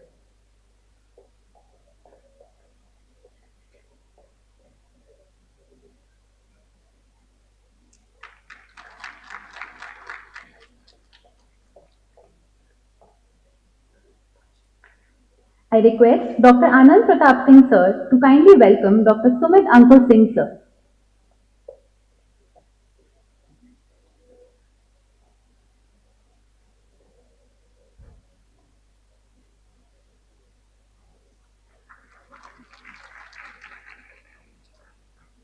I request Dr. Shipra Sharma ma'am to kindly present the bouquet to Professor Madhav Govind sir and welcome him.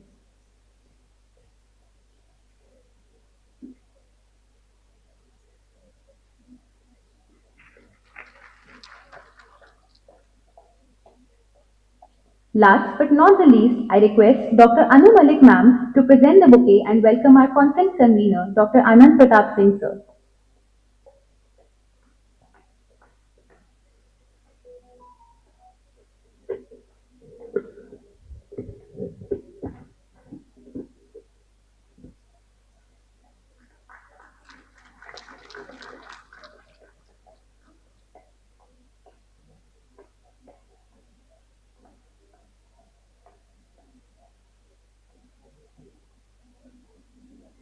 I welcome all the esteemed guests in the inauguration ceremony of this conference.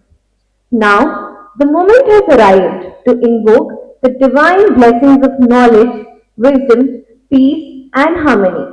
I would request all our dignitaries to grace the lamp lighting ceremony and pay floral tribute to our deity. As we light the lamp, let us seek the blessings of Goddess Saraswati and Buddha who illuminates the path to understanding and inner peace. The students of Department of Psychology and Mental Health, GAUTAM BUDDH University will now render the Saraswati Vandana.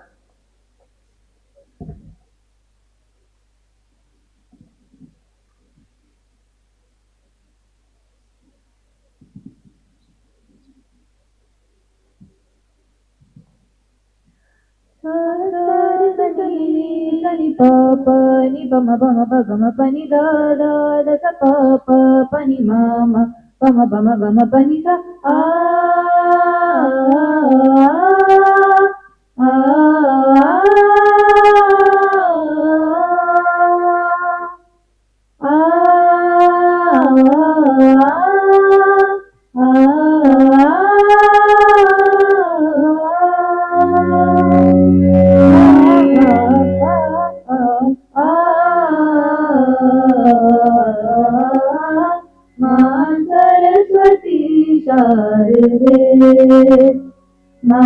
Saraswati Sharade पूर्ण इस ज्ञान उदति से पूर्ण इस ज्ञान उदति से वीणा वाणी तार दे माँ सरस्वती शारदे माँ सरस्वती शारदे सूर्य ब्रह्म शिव विष्णु गजानन जिन चरणों को सूर्य ब्रह्म शिव विष्णु गजानन जिन चरणों को सेवते हम शिशु हैं अज्ञानी माता इन चरणों का प्यार दे वीणा पाणी तार दे माँ सरस्वती शारदे माँ सरस्वती शारदे Sharde ma Sharde, Sharde ma Sharde, Sharde ma Sharde.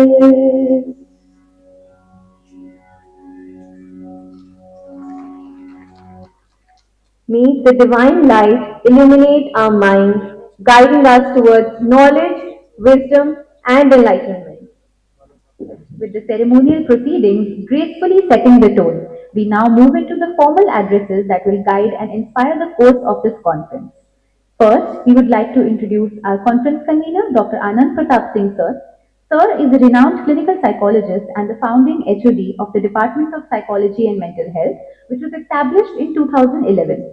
He has made major contributions in the field of clinical psychology, neuropsychology, and neurofeedback therapy in clinical conditions, for which he has been a recipient of various prestigious awards. May I now request Sir to kindly present the welcome address and address the gathering.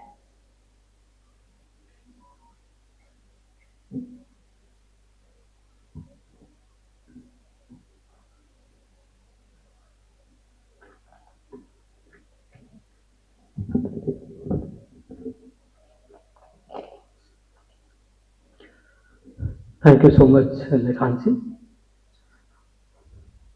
The chief guest of today's program, Honorable Governor of Himachal Pradesh, His Excellency Shri Kavinder Gupta Sir, Honorable Vice Chancellor of GAUTAM BUDDHA University, Professor Rana Pratap Singh Sir, Director, Defense Institute of Psychological Research, Dr. Nisi Misra, Madam, Dean, Behavioral Forensic, National Forensic Science University, Professor Asa Srivastava, Madam, my younger brothers, Sumit Ankur Singh, Member, NCCDR, Ministry of Social Justice and Empowerment, the President of Indian Association of Clinical Psychologists, Professor Gauri Shankar Kaloia, our Dean and Patron of the conference, Professor Madhav Govind Sir, Dean Academics, Professor Rajiv Varsne Sir, our Registrar, Professor Chandra Kumar Sir, the senior most member of the Clinical Psychology Fraternity, Dr. Manoranjan Sahai Sir, all the invited special guests, distinguished national and international speakers, delegates of the conference, university officials, dean, all the HODs of the department, faculty colleagues, the media personnel from the various media agencies, my departmental faculty colleagues, and dear students. A very good morning to all of you. Today, in front of this eminent and illustrious gathering, I feel privileged to be given this opportunity to welcome you all on the occasion of the inaugural ceremony of the 51st National Annual Conference of Indian Association of Clinical Psychologists. As we all know that the clinical psychologists, they have the pivotal role in all kind of psychosocial rehabilitation processes in various kind of the mental health conditions. You would be surprised to know that the Honorable Chief Guest of today's program, he has done tremendous work in the field of psychosocial rehabilitation during his tenure as a Deputy Chief Minister of Jammu and Kashmir and the Lieutenant Governor of the Union Territory Ladakh. And he has been very instrumental person in implementing the Ayushman Bharat Yojana of Government of India, as well as like providing all kind of help for the psychosocial rehabilitation of the Kashmiri refugees. I think that for this inaugural ceremony, no one could be better than him to be the chief guest of today's program. On behalf of the Department of Psychology and Mental Health and GAUTAM BUDDHA University, I wholeheartedly welcome you, sir, and I owe my sincere gratitude for sparing your valuable time and gracing this occasion by your bestowed presence. We owe our heartfelt gratitude to our Honorable Vice Chancellor, Professor Rana Pratap Singh sir, for bringing in meaningful transformation in all the ways to make this university nationally and internationally visible and recognizable, and also infusing a new vigor and vision to the entire GBU family. On behalf of department, I welcome you, sir, and thank you for sparing your valuable time and for giving your bestowed presence on this noble occasion. Today we have our guest of honor, maybe like the Association of Indian Universities, the Joint Secretary, Professor Alok Mishra, may join soon. Beside him, Professor Asa Srivastava, Madam, Dean, Behavioral Forensics Department from National Forensic Science University, Gandhinagar, Dr. Nisi Mishra, Madam, Director, Defense Institute of Psychological Research, Sri Sumit Ankur Singh Ji, Member, NCCDR, Ministry of Social Justice and Empowerment. I take this opportunity to extend my warm welcome to all our guests of honor, and I sincerely thank you all for sparing your valuable time and making this occasion exceptional. I am extremely thankful to the President, Indian Association of Clinical Psychologists, Dr. G.S. Kaloia sir, and all the esteemed EC member of the Indian Association of Clinical Psychologists for having entrusted me with this opportunity to organize this 51st National Annual Conference of Indian Association of Clinical Psychologists at GBU campus. On behalf of the Department of Psychology and Mental Health and the entire university, I wholeheartedly welcome Professor Kaloia sir and all the esteemed member of Indian Association of Clinical Psychologists, and I owe my sincere gratitude for sparing your valuable time and being here on this noble initiative. The Department of Psychology and Mental Health at GAUTAM BUDDH University strives to become a center of excellence in psychological studies under the able guidance of university officials and the patronage of our Dean of the School of Humanities and Social Sciences, Professor Madhav Govind sir. I extend my warm welcome to our Dean, Professor Madhav Govind sir, and all the university officials. I express my sincere gratitude for always patronizing the department and being here on this special occasion of beginning of 51st National Annual Conference. In this August gathering, we have distinguished resource persons such as Dr. Manoranjan Sahai sir, one of the senior most person of the clinical psychology faculty, Professor Vinod Dubey sir from USA, Dr. Rutger Eskelenberg from the Dr. Eskelenberg Institute of Integrative Medicine and Sciences, Germany, Dr. Sanat Mahatavengli from Colombo, Dr. Antonio Sarvegni from Italy, Dr. Nicole from Italy, Professor Vibha Sharma, ma'am, the head of Department of Clinical Psychology, IBHAS, and my guru and mentor, Professor Devbrat Kumar sir from Nimhans, Bangalore, Professor Manjula madam from Nimhans, Bangalore, Professor Naveen Kumar sir, Professor Anmiti Gupta madam from Sarda University, and many other senior professors, esteemed academicians, clinical psychologists, delegates who have come all the way to from various places of the country as well as from across the globe to make this conference a landmark event in the history of clinical psychology and to make it a big success. On behalf of the Department of Psychology and Mental Health and GAUTAM BUDDH University, I wholeheartedly welcome you all, and I express my sincere gratitude to all of you for being here and making this occasion exceptional. In this illustrious gathering, we have many friends from media houses, Sri Santosh Kumarji, Editor-in-Chief of the Bharat, many media friends from Dainik Jagran, Amar Ujala, Hindustan, Times of India, Desh Bandhu, and many other news agencies. I welcome you all and owe my sincere gratitude for gracious presence and for sparing your valuable time to become the voice of this event and to make it reach to people at large.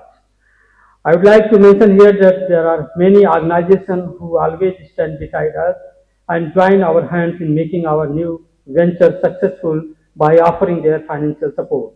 On this special occasion, I welcome the officials of Conscious Mind Solution, the officials of AHA Therapy, Neuropsych Center, UPS Education, Pukya Healthcare, and also from the Manas Psychology Association, and I thank you all for offering your financial support to make this event a mega success.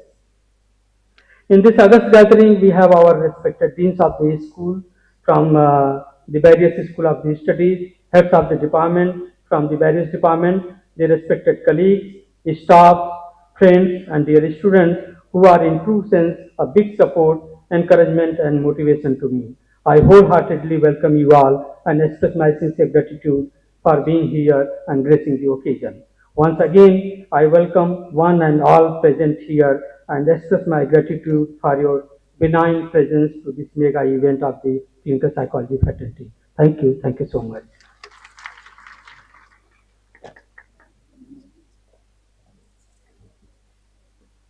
Thank you so much, sir. Now, it is an honor to introduce Professor Madhav Govind, sir. Sir is the Dean of School of Humanities and Social Sciences, GAUTAM BUDDHA University. With more than 20 years of experience in the field, he has previously been associated with prestigious institutions like Jawaharlal Nehru University and has also worked on many reputed national and international projects. I now request Sir to kindly put forth his esteemed views on the event and address the gathering.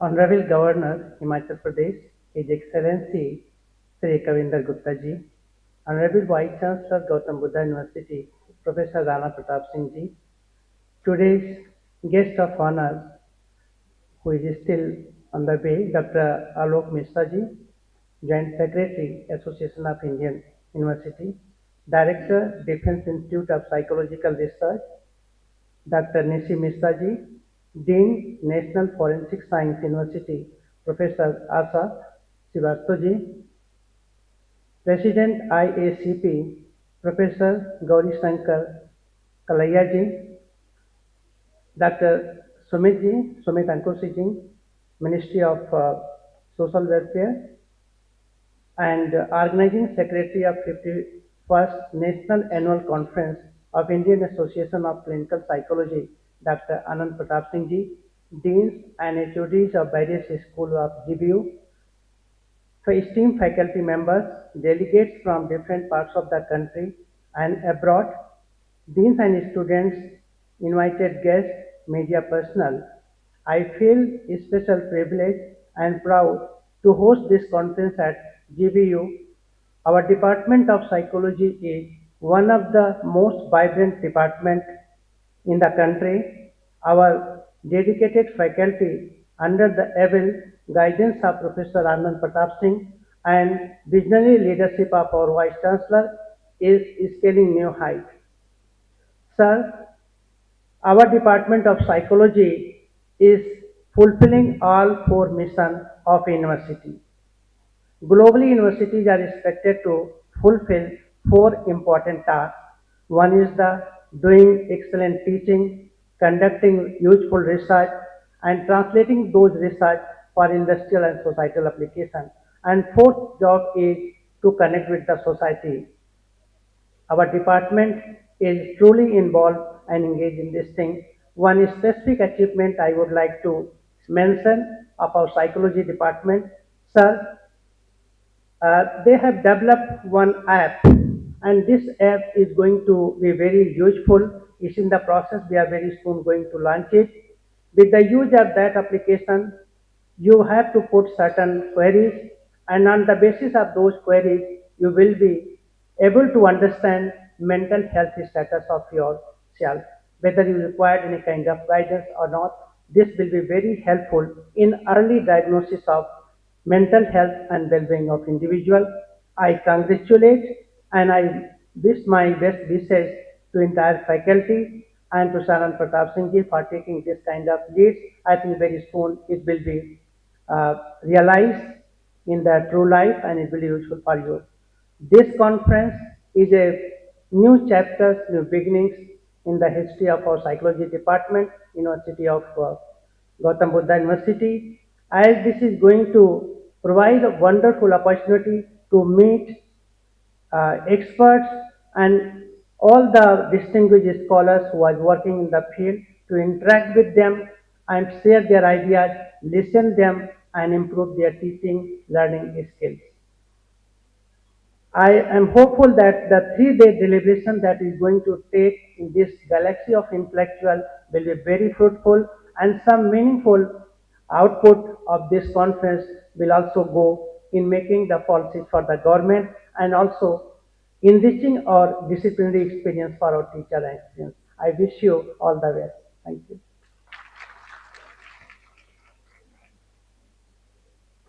Thank you for your kind words, sir. Now, we would like to introduce the President of Indian Association of Clinical Psychologists, Professor G.S. Kaloya, sir. Sir is a professor of clinical psychology at All India Institute of Medical Sciences, New Delhi. With an exceptional record of more than 90 publications in many peer-reviewed journals, he has also been involved in several national and international research projects funded by organizations such as ICMR, DHT, and WHO. I would now request Sir to kindly address the gathering.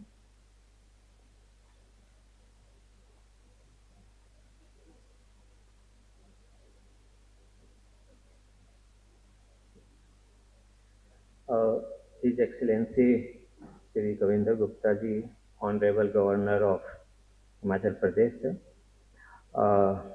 the Vice Chancellor Dr. Rana Pratap Singh ji,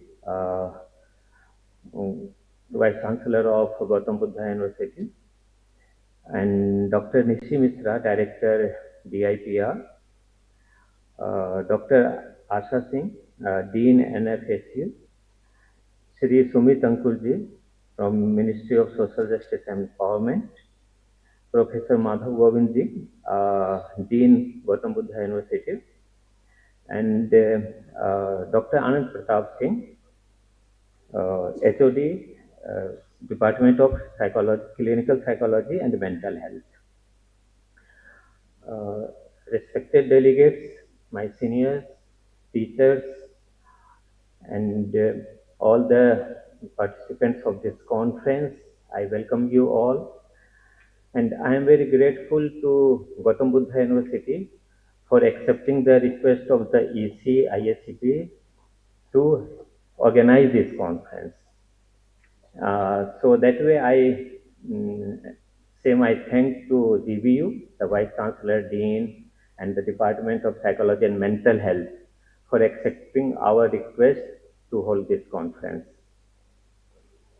And I am also thankful to all the delegates, resource persons. They accepted our request. They accepted the request of the organizer as a speaker, as a resource person, as a chairperson. So I thank you all. And I must congratulate the organizing team for taking too much pain for keeping each and everything in the mind so that things can be done in a smooth way. So Anand Pratap is taking lots of pain for this, and we all know that before also he has organized ISCP conference, and which was also very excellent. So with this, I thank you all for coming here and joining us. Thank you.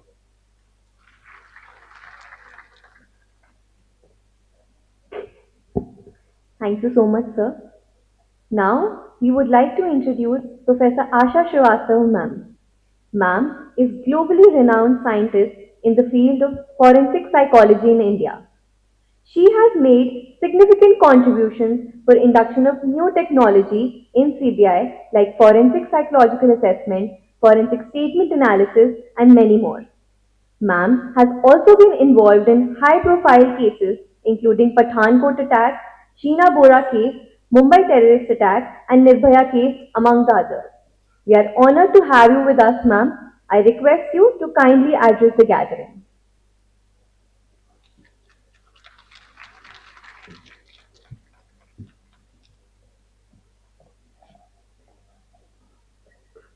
Honorable Governor Sahab, His Excellency, and Vice Chancellor, respected Vice Chancellor of Gautam Buddha University, and the senior clinical psychologist Professor Manu Sahaji, other dignitaries on the dais.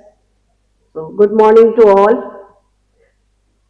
And this is the first of all, I really thankful to the organizing committee of this prestigious conference to invite me as a guest of honor for this conference. And the theme of this conference is very wonderful, AI and health setting. So as I feel AI, we are living in the digital era. Everybody agrees with this point of view. So AI in health setting, whenever we are talking about the AI, so as far as my knowledge is concerned, my experience is concerned, as a psychological part is where the human touch and one-to-one interaction is required. So as a AI can detect the problem, but solving the problem we need the psychologist. Because everywhere, whenever we are dealing with the human subjects, we require one-to-one interaction with the human subjects. So this point of view we also consider again and again, and we have to discuss about the human engineering also. Now it is required because why the depression and every problems are coming, because of the technology, because of the more and more addiction of the technology, we are away with the human person. So that's why we are creating so many problems.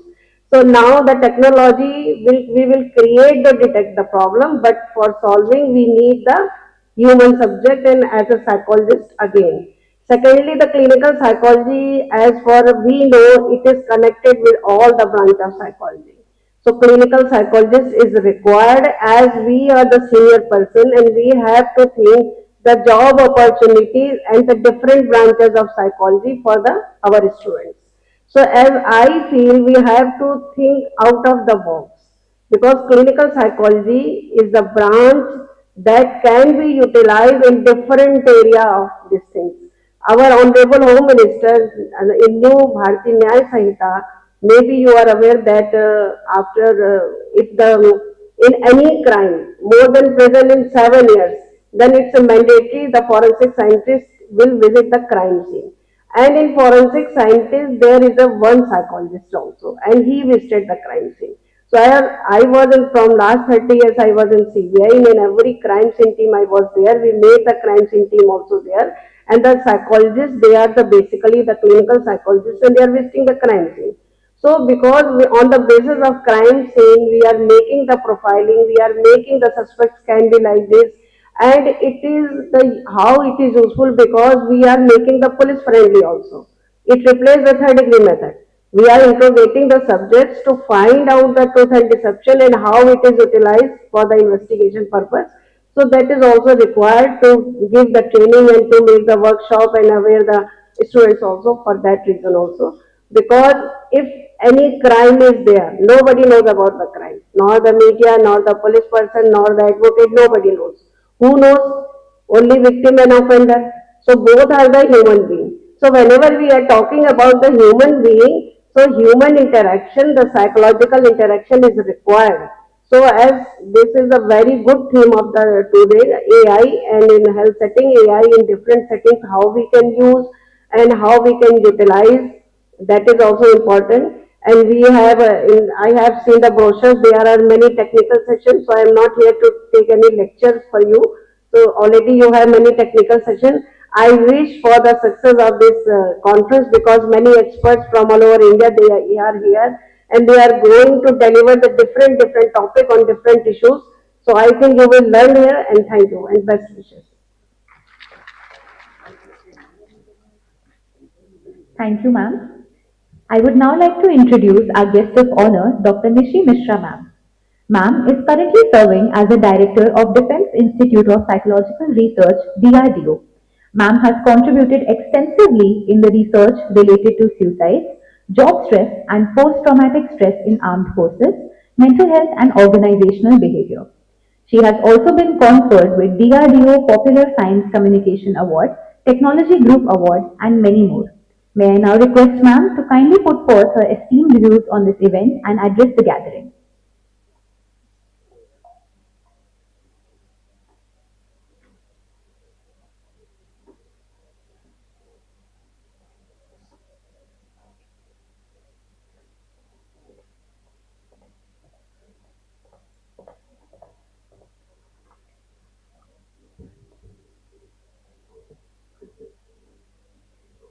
Honorable Governor of Himachal Pradesh, His Excellency Shri Kavinder Gupta Sir, Honorable VC,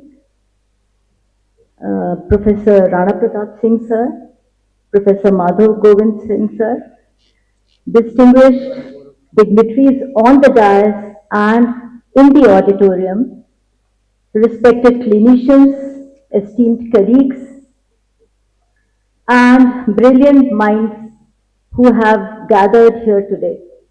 A very good morning to all of you. It is indeed an honor and privilege to stand before you today at this landmark conference on expanding horizons of clinical psychology in the era of artificial intelligence across healthcare settings, a topic which is truly the need of the hour. You must have heard this saying quite often. Not everything that can be counted counts, and not everything that counts can be counted. So, ladies and gentlemen, we are living in a time when the machines are learning faster than ever before. But the human mind, with its fears, hopes, resilience, and vulnerabilities, remains as beautifully complex and deeply mysterious as ever. So, have you ever wondered? I'm putting across this question to one and you all. Have you ever wondered, can a machine truly understand human pain? Can an algorithm sense the silence behind patients' words? And in a world where AI is growing faster than ever, where do we clinicians stand? We are standing at a fascinating crossroad where psychology meets technology, where human empathy meets AI. It almost feels like we are witnessing the evolution of a new language, a language where data speaks, but meaning still belongs to the human mind. And as clinicians, we have always worked in the delicate space between science and sensitivity. So today that space is expanding. AI does not only diagnose, it is in fact reshaping how we understand behavior, cognition, and even emotion. I'll be brief, but I would like to throw some light on this topic of the conference. So, therefore, the question is not, will AI replace clinical psychology? Or the real question is, how can clinical psychology evolve, adapt, and lead in this AI-driven era?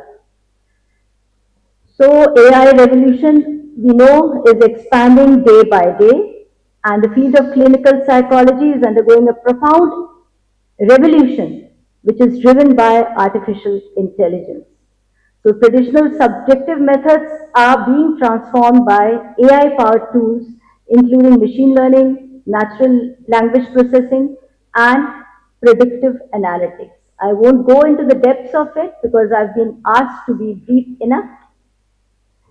And let me tell you something about DIPR, the institute that I am the director, that is Defense Institute of Psychological Research, which is out of the 49 laboratories all over India, the DRDO laboratories, it is the only lab that is dealing with the psychological problems of the armed forces and the paramilitary forces. And we are contributing in the area of military psychology as such. So it is psychology which is devoted towards the service of the armed forces, the three wings of the armed forces. And when it comes to the use of AI in the armed forces, you would be amazed to learn that even the Indian armed forces are all open. They have invited AI to be there, and it is being used in the sort of researches that are going on at our institute. I'll just let you have a glimpse of it, only the titles I would say. So, as a psychologist contributing in the domains of military psychology, let me tell you some of the applications of clinical psychology in the military setting. where the stakes are even higher. The military environment in the armed forces, it is plagued with chronic stress, where uncertainty is constant and decisions are life critical. And a soldier does not always have the luxury of expressing distress. And therefore, clinical psychology in military settings must be proactive, preventive, and embedded within the system. But then, in such an environment, is it possible to have the AI also there, wherein a lot of confidentiality is involved? And with that, is it possible? And I would say yes, and a lot of researches are being carried out, and few of the initiatives that are being carried out by TIPR, being the only R&D lab of the DRDO that is dealing with the psychological aspects of the armed forces. First is personal selection and psychological assessment, where we have developed a scientific selection system, and it is more than 7 decades old, I would say. We have the computer-based assessment systems like the pilot selection system, the cognitive battery for officer selection. And now when we talk about AI, these systems are being advanced with AI-driven analytics, large item banks, and objective personality assessments.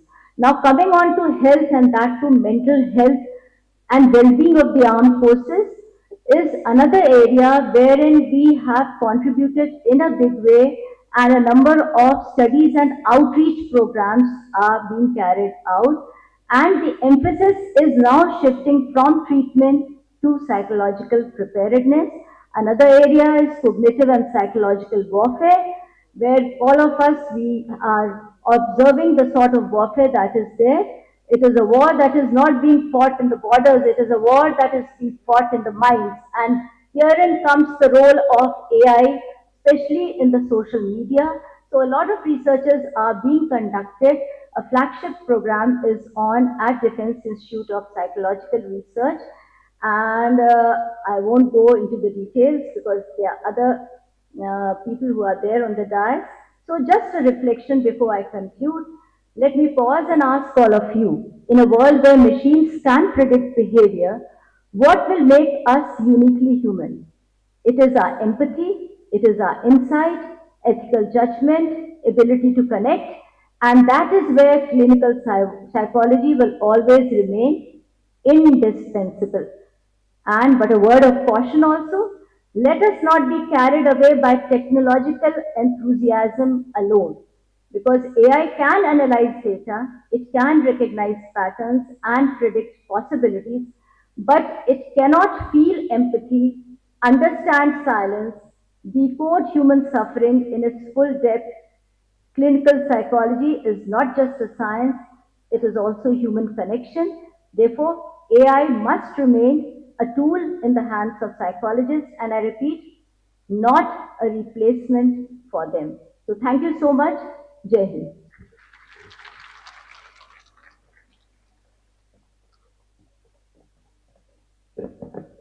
Thank you so much, ma'am. Now, I would like to call upon Dr. Sumit Ankur Singh, sir, member of NCCDR, Ministry of Social Justice and Empowerment, to address the gathering.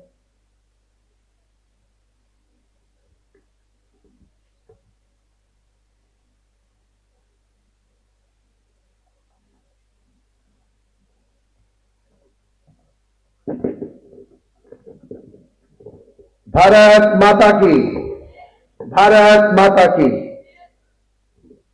मंच पे विराजमान परम पूज्य, परम श्रद्धे हिमाचल प्रदेश के महामहिम कविंद्र गुप्ता जी को मैं आभार और धन्यवाद प्रकट करता हूं।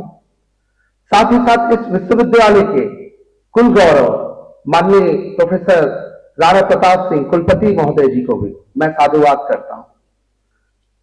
कार्यक्रम के सूत्रधार रहे आपके प्रोफेसर आनंद प्रताप सिंह जी, उनको भी बहुत बहुत साधुवाद और धन्यवाद प्रकट करता हूं कि आपने अद्भुत, अकल्पनीय पूरे देश भर से क्लिनिकल साइकोलॉजिकल पर लोगों को आपने आमंत्रित किया और इस प्रांगण में बुलाकर हम सबको अभिभूत कराया।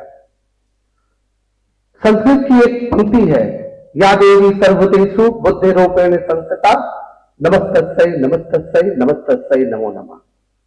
अर्थात हे मां, तुम बुद्धि का स्वरूप हो और इस विश्वविद्यालय में आकर मुझे गौरव का प्रतीक होता है। मैं नशा मुक्ति को लेकर विगत 12 वर्षों से काम कर रहा हूं और आपको ये जानकारी होनी चाहिए, गौतम बुद्ध यूनिवर्सिटी जिस महात्मा बुद्ध के नाम पर ये निर्धारित है, महात्मा बुद्ध के 5 सिद्धांतों में 5वां सिद्धांत उनका नशा मुक्ति था और बुद्ध ने कहा था अप्रदीपो भव। यहां आपके अंदर जो प्रकाश है वो अपने अंदर खोजना होगा, हमें बाहरी ऊर्जा से या बाहरी लाइट से हमें आकर्षित न होना होगा। क्योंकि मंच पे हम सबके गार्जियन अभिभावक स्वरूप माननीय महामहिम जी उपस्थित हैं, तो मुझे सुंदरकांड की एक चौपाई याद आती है। जब हनुमान जी अपनी शक्ति भूल जाते हैं तो जामवन जी वहां पे उपस्थित होते हैं और मां सीता को खोजने के लिए समंदर पार करना होता है और 100 योजन वो समुद्र की उस दौर की जो माइल्स अगर आप भी आज भी उसका मानक करेंगे तो 100 योजन वो समुद्र का तट था। तो वो सुंदरकांड की जो चौपाई है कुछ यूं है, कहीं रीचपति सुन हनुमाना का चुपसादि भयो बलवाना, पवन तले बल पवन समाना, बुद्धि विवेक विज्ञान विधाना, अरे कौन सताज कठिन जग माही, जो नहीं हुई तात तुम पाही, राम काज लगी तो अवतारा, सुनतन भयो पर्वताकारा। इट मीन्स दैट कि अगर आप अपनी शक्ति भूल चुके हैं तो हम सबके बीच में अभिभावक महामहिम गवर्नर साहब आप सबके बीच उपस्थित हैं और यहां उपस्थित इस प्रांगण में जो भी नारी शक्ति हैं, जो भी हम सबके भाई हैं या अलग अलग देशों से आए प्रोफेसर हैं, उनको आज इस कार्यक्रम के बाद हनुमान जी की भांति वो शक्ति का आप सबके अंदर वो शक्ति प्रदान की जाएगी। निसंदेह आज इस विश्वविद्यालय में आकर हम सब गौरवशाली भारत के इतिहास को भी समझते हैं, क्योंकि विकसित भारत 2047 में जब यशस्वी प्रधानमंत्री जी अपना स्वप्न देखते हैं कि भारत की आजादी के जब शताब्दी वर्ष मनाए जाएंगे तो किस प्रकार से हम विकसित भारत की ओर अग्रसर होंगे, तो प्रधानमंत्री जी का संकल्प है कि युवा जो है वो देश का नेतृत्व करे और वो युवा इस प्रांगण में यहां मुझे उपस्थित दिखाई दे रहा है। क्योंकि आज का विषय एआई और क्लिनिकल साइकोलॉजिकल पर है तो मैं ज्यादा देर उस विषय की चर्चा नहीं करूंगा, पर एक हर बार मैं कहता हूं, संस्कृत का एक वाक्य है, आप गीता के सार को जरूर याद रखिए, यदा यदा हि धर्मस्य ग्लानिर्भवति भारत अभ्युत्थानम धर्मस्य तदात्मानं सृजाम्यहम् परित्राणाय साधूनां विनाशाय च दुष्कृता धर्म संस्थापनाय संभवामि युगे युगे। आप सभी जब भी इस प्रांगण से लौटे अपने देश, अपने धर्म, अपनी संस्कृति, अपने स्वाभिमान के लिए जरूर प्रयास करें। बहुत बहुत आभार और धन्यवाद। Thank you very much to all of you. बहुत बहुत आभार आप सभी का।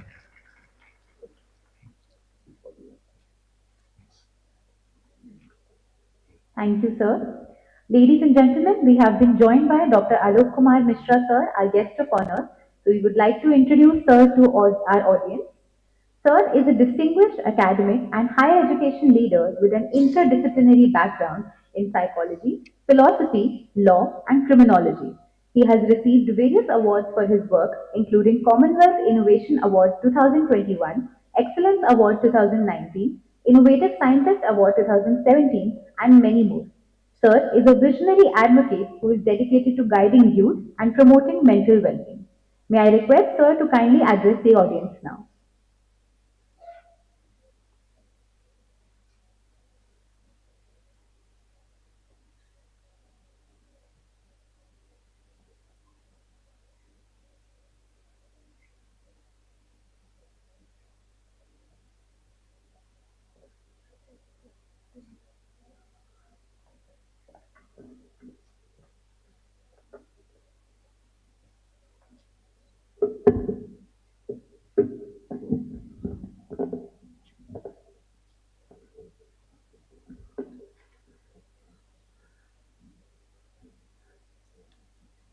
गौतम बुद्ध विश्वविद्यालय के इस भव्य इस प्रांगण में सभी उपस्थित सभी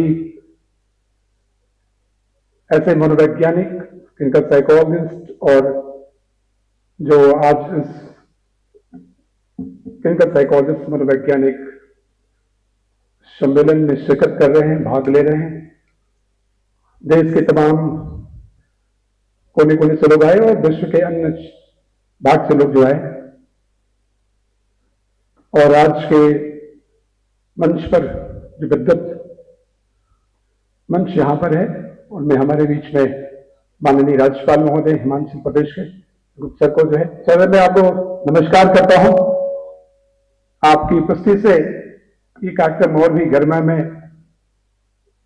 और साथ साथ में हमारे साथी मंत्रालय से जस्टिस डिपार्टमेंट से भी आपने बहुत सारी बातें रखी, और मुझे लगता है ये वक्त कार्यक्रम के आगाज का है, कार्यक्रम के प्रारंभ का है, और ये बहुत एक ऐसे वक्त पे हो रहा है जब विश्व में कहीं युद्ध हो रहा है, और वो महात्मा बुद्ध की इस विश्वविद्यालय के अंदर में ये यहाँ पर जो है ये चर्चा हो रही है।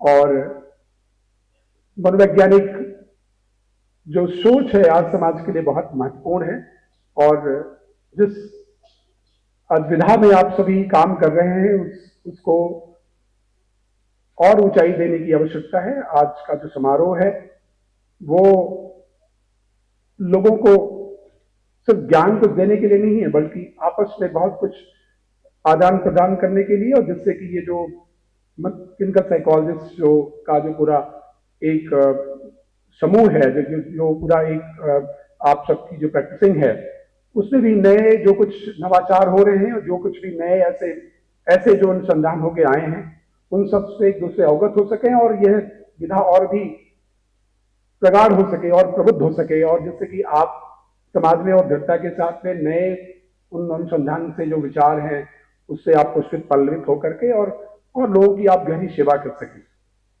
आज के इस अवसर पर क्योंकि समय की बड़ी सीमा है और कार्यक्रम पता चला कि ऑलरेडी बहुत ही जो है अपने बड़े ही एक समयबद्ध तरीके से चल रहा है, तो मैं इस अवसर पर कहूँगा कि बस हम सिर्फ 2 शब्दों से इस बात को समाप्त करना चाहेंगे कि आज के इस अवसर पर आज जो बड़ी चुनौती है वो है एक अशांति की, और जिस हम एआई के जिस दुनिया की तरफ हम बढ़ रहे हैं वो एआई में हम कहीं अपनी एआई ना भूल जाएं। तो इस आर्टिफिशियल इंटेलिजेंस की दौड़ में हम अपना एंशिएंट इंटेलिजेंस को संभाल के रखें, ध्यान दें। तो एआई वर्सेस एआई, तो आपकी अगर एआई जिंदा है तभी आप इस दुनिया से आप जो है लड़ पाएंगे। और इस दौर में एआई हमारी क्या एआई है, वो 2 शब्द है, अगर हम ध्यान चाहेंगे उसमें जो है कि वो ये सब कुछ जो सारी अशांति और सब कुछ सारी चीजें हैं, और जो हमारे मन का विषाद है उसको हजारों साल पहले हमारे आचार्यों ने सृजन किया और कहा कि ये जीवन की मूल जो हमारी चीज वो क्या है, उन्होंने कहा जीवन का उद्देश्य हम भूल चुके हैं। आज युवा में गति तो है, माननीय राज्यपाल महोदय, आज युवा में गति है बट उसे गंतव्य नहीं मालूम है। एक हफ्ते की न्यूज पहले आती कि आईआईटी दिल्ली का बच्चा, उसको सिविल इंजीनियरिंग मिल गया, उसे चाहिए था कंप्यूटर एआई और सिविल इंजीनियरिंग मिल गया, तो अपने आप को वो पंखे अपने कमरे के पंखे पे अपने बिस्तर का फांसी का फंदा लगा के छोड़ जाता है। हमारी शिक्षा व्यवस्था में वो कहां कमी आ रही है कि एक स्ट्रीम से होने से जीवन की स्ट्रीम को खत्म कर लेने का ज्ञान खो चुके हैं। जीवन का उद्देश्य क्या सिर्फ किसी विषय और विधा की तरफ है? तो मैंने कहा यहाँ ये चिंता का विषय है कि हम शिक्षा में कहीं वो मनोवैज्ञानिक जो ज्ञान है शिक्षा में वही कहीं है। इसलिए आप क्योंकि वहां पर है कि हर स्कूलों के अंदर कोई स्कूल बिना मनोवैज्ञानिक के लिए रन नहीं करना चाहिए। किसी विद्यालय, कोई विद्यालय जो है बिना सामान्य मनोवैज्ञानिक शिक्षा के है, सब कुछ जा रहा है, बट ये जो नैतिक बल और मनोवैज्ञानिक संवेदना है और उसका जो ज्ञान है, मुझे लगता है कि इसको अनिवार्य रूप से कहीं पर से लागू नहीं हो सकता है। और तमाम जो मनोवैज्ञानिक है, मुझे लगता है क्लिनिकल साइकोलॉजिस्ट की हर जगह उनकी नियुक्ति होनी चाहिए, आज समय की मांग है। और ये इसलिए मैं कहूँगा ये बहुत हृदय विदारक घटनाएं होती हैं। एक बच्चा, एक माँ कितने अरमानों से बच्चे को बड़ा करती है, वो बच्चा आईआईटी क्वालिफाई करता है और खबर आती है कि बच्चे ने अपनी आत्महत्या कर ली है। आप सोच सकते हैं, ऐसे में एक मनोवैज्ञानिक समाज की एक बहुत बड़ी आवश्यकता है। सिर्फ कॉन्फ्रेंस नहीं है, मुझे लगता है उससे आगे जाकर के करने की है। तो जीवन के उद्देश्य को मेरा है कि वहाँ तय करें कि वह ततः द्रष्टु स्वरूपे, युगश्रुत में कहा कि ततः द्रष्टु स्वरूपे व स्थानम, कि लोगों को ये हो कि हमारा जो उद्देश्य है ततः द्रष्टु, अपने स्वरूप में अवस्थित होना जीवन का उद्देश्य है। हम स्वरूप को ही भूले जा रहे हैं हम अपने रूप में, तो उसको कैसे, ये चुनौती है, इसको कैसे वहां तक ये सारा जो हमारा मनोवैज्ञानिक चिंतन है, चीज है, उसको कर सके। और उसमें यही है, स्वरूप अवस्थानम है कि जीवन का उद्देश्य है स्वस्थ होना, स्वस्थ होना। और स्वस्थ में आवश्यक अंग जो मैंने बताए वो क्या है कि हमारी आत्मा स्वस्थ हो। तो स्वरूप अवस्थानम क्या है? स्वस्थ होना, स्वस्थ होना। बट वो स्वास्थ्य क्या है? हेल्थ नहीं है। ऐसा हम करें जिससे कि हर दिन कुछ करें जिससे हमारी आत्मा बली हो, मजबूत हो। सबसे बड़ा बल आत्मबल है। और दूसरा कहता है कि हम हर दिन कुछ करें जिससे हमारा मन स्वस्थ हो। ये सिखाना जरूरी है। हैप्पीनेस की क्लास करने से हैप्पीनेस नहीं आएगी। मन स्वस्थ कैसे हो? हर दिन किसी के लिए प्रार्थना कर सके, किसी के लिए कुछ दे सके, कर सके। इसलिए हमारे विधानों में रहा है कि जल को ही, सूर्य को ही जल दें, पत्ते को जल दें, पौधों को जल दें। कुछ देने की भावना से मन स्वस्थ होता है। तो महत्तम प्रदान करने से मन स्वस्थ होगा, वो शिक्षा जाता है जिससे कि मन स्वस्थ हो। तो तीसरा कहता है, थर्ड स्थान पे तन का स्वस्थ कहता है वो, ऐसा कुछ करे हर दिन 1 घंटे एक्सरसाइज, जिससे कि हमारा मन स्वस्थ हो। तो हम लोग यहाँ पर बैठे चिंतन कर रहे हैं, तो हमारा ऐसी करते कहता है तीनों की रक्षा नहीं करते तो ये पाप होगा। और हम अगर इससे ज्यादा कुछ बात करेंगे तो जो भी यहाँ पर भी जो है वो ये अच्छा नहीं होगा। तो इसलिए समय की सीमा है, कविजन अवसर पर हम करेंगे, लेकिन हम कर सके कि अपने बच्चों में उनको आत्मिक, मानसिक और शारीरिक स्वस्थ बनाए। और इससे आगे बढ़ के कहता है, आर्थिक रूप से संपन्न स्वस्थ होना जीवन का उद्देश्य है। अगर आप विपन्न हैं उससे बड़ा कोई पाप नहीं है। इसलिए हर रूप में अपने बच्चों को मानसिक, आर्थिक, ताकि आर्थिक स्वास्थ्य तक ले जाएं, कि वो आत्मिक, मानसिक और शारीरिक स्वास्थ्य के साथ साथ आप संपन्न भी बने। ऐसी शिक्षा का तभी वो पूर्ण मानव का विकास होगा और पूर्णता को प्राप्त होगा। अगर इनकी रक्षा नहीं करते हैं तो ये महापाप होगा। इसलिए मनोवैज्ञानिक समाज की जिम्मेदारी है कि वो हमारे समाज को सशक्त कर सके। मुझे आशा है, अपेक्षा है कि ये कॉन्फ्रेंस एक नए संदेश को देगा और यहाँ से एक नया डिक्लेरेशन जाएगा। मेरा आपसे अनुरोध है कि जब यहाँ से उसको इसका यहाँ से एक डिक्लेरेशन यहाँ से यूनाइटेड नेशन तक जाए कि आज के द्वारा आपने विश्व में फैली जो अभी जो इस प्रकार व्यवस्था है उसमें एक समाधान ये भी देखा, विश्व में शांति कैसे बन सके। तो हम इसी शब्दों के साथ साथ हम आपसे क्षमा चाहेंगे और हम फिर कभी किसी हम लोग मुलाकात करेंगे। अंत में कहूँगा कि समा बुझ जाए तो जल सकती है, कश्ती हदे तूफान निकल सकती है, मायूस न हो इरादे न बदल, तकदीर किसी वक्त बदल सकती है, तकदीर किसी वक्त है। इसलिए आशा के साथ, जोश के साथ आगे बढ़ते रहे। बहुत बहुत सारी शुभकामनाएं। नमस्कार। Thank you so much for your words, sir. Now, I would like to introduce Professor Rana Pratap Singh, sir. Sir is the Vice Chancellor of GAUTAM BUDDH University. He has over 30 years of teaching and research experience and is a renowned expert in the areas of cancer prevention and therapeutics. With over 193 publications, his contribution to this field is tremendous. He has been affiliated to many prestigious institutions such as Jawaharlal Nehru University, Johns Hopkins University, and University of California. Sir has received various awards and honors for his significant contribution to the field of life sciences. I request Sir to kindly address the gathering.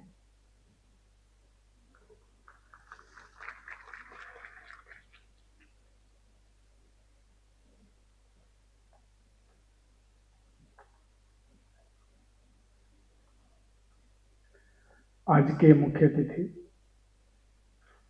Himachal Pradesh के governor his एक्सलेंसली आदरणीय कविंद्र गुप्ता जी, मंच पर उपस्थित guest of honour and distinguished all experts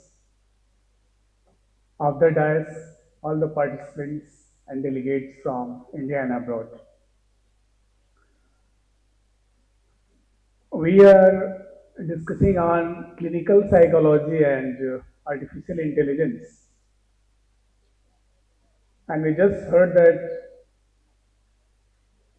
how AI can be just a tool and it can be a collaborative partner, but it cannot be a replacement.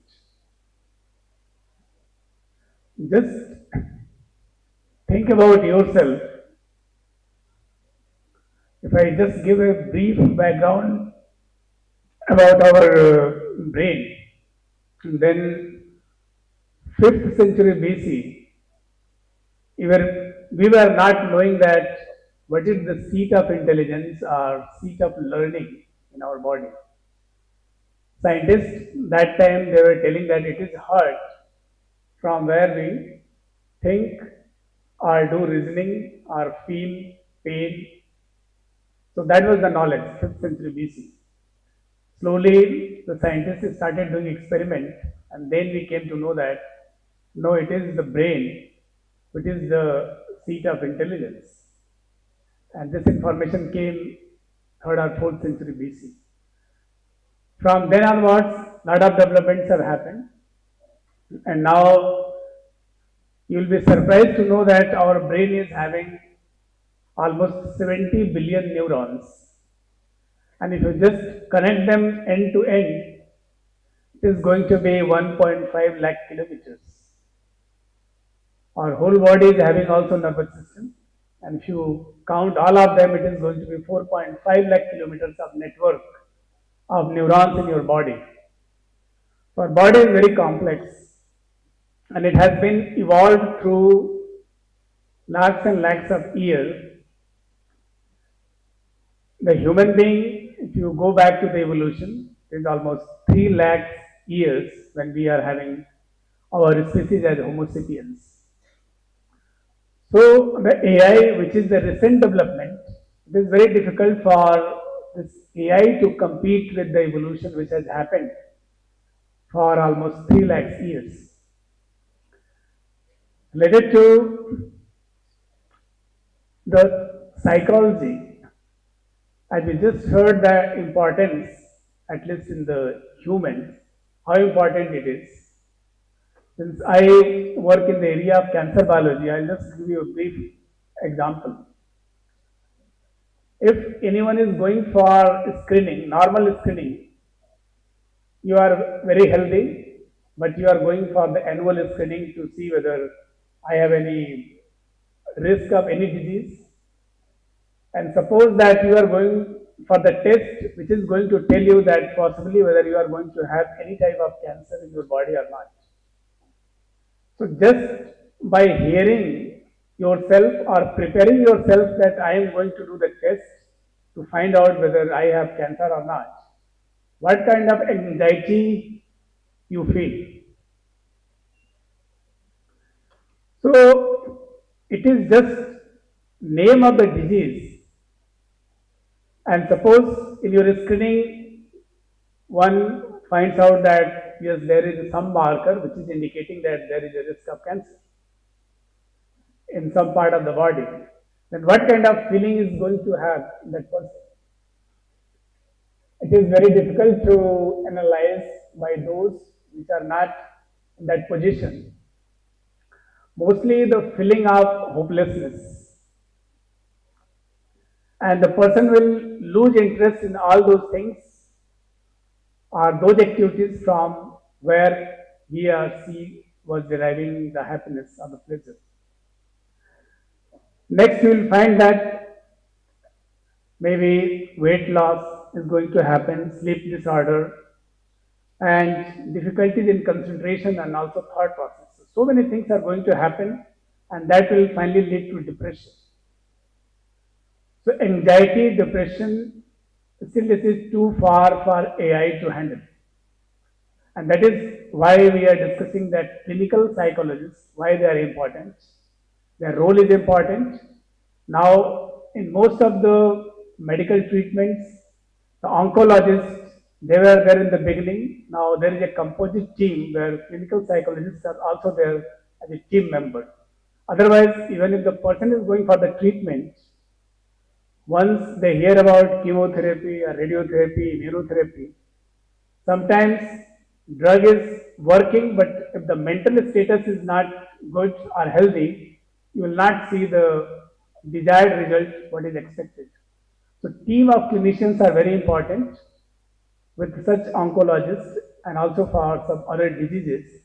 So that is the importance of clinicians. So with this brief thought, I am thankful to the Association of Clinical Psychologists and all the experts here who have gathered from India and abroad to discuss the topic and the innovations, whatever is going on in this field, and try to educate the fellow members and also its translational relevance, how it can be useful to the humans. And finally, I am very much thankful to our Honorable Chief Guest, His Excellency Kavinder Gupta ji, for his precious time and visiting from Himachal to GAUTAM BUDDHA University and blessing us on this occasion. So I wish you all the best for this conference and fruitful deliberation. Thank you very much.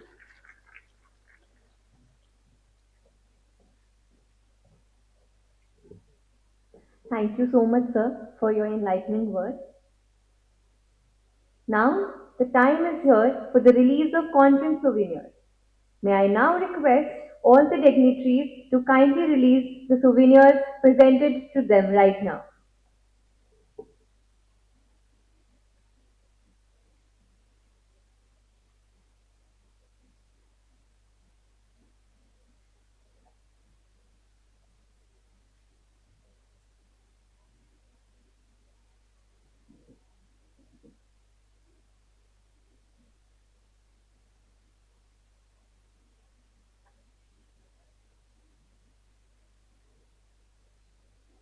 Please give them a huge round of applause. Governance began when he was elected the first mayor of the Jammu Municipal Corporation and served 3 consecutive terms. During this period, he focused on civic reforms, sanitation, and urban infrastructure development, earning recognition for effective grassroots governance. In 2015, he was elected Speaker of the Jammu and Kashmir Legislative Assembly. In 2025, Sir was appointed as the Lieutenant Governor of Ladakh by the Honorable President of India.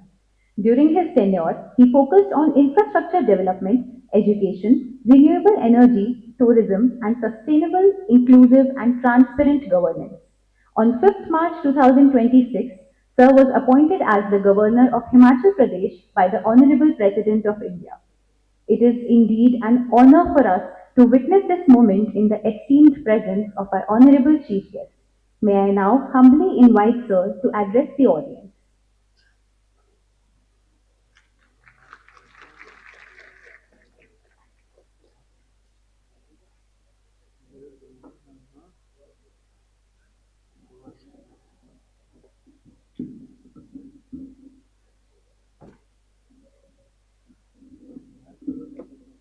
आज के इस बहुत ही महत्वपूर्ण कार्यक्रम के उद्घाटन अवसर पर हमारे बीच में प्रमुख रूप से उपस्थित गौतम बुद्ध यूनिवर्सिटी के हमारे vice chancellor professor Rana Pratap Singh ji, doctor Nishi Mishra ji, director defence institute of psychological research, professor Asha Srivastava ji, national forensic science university, doctor Sumit ji, member Ministry of Social Justice and Empowerment, Professor Madhav Govind ji,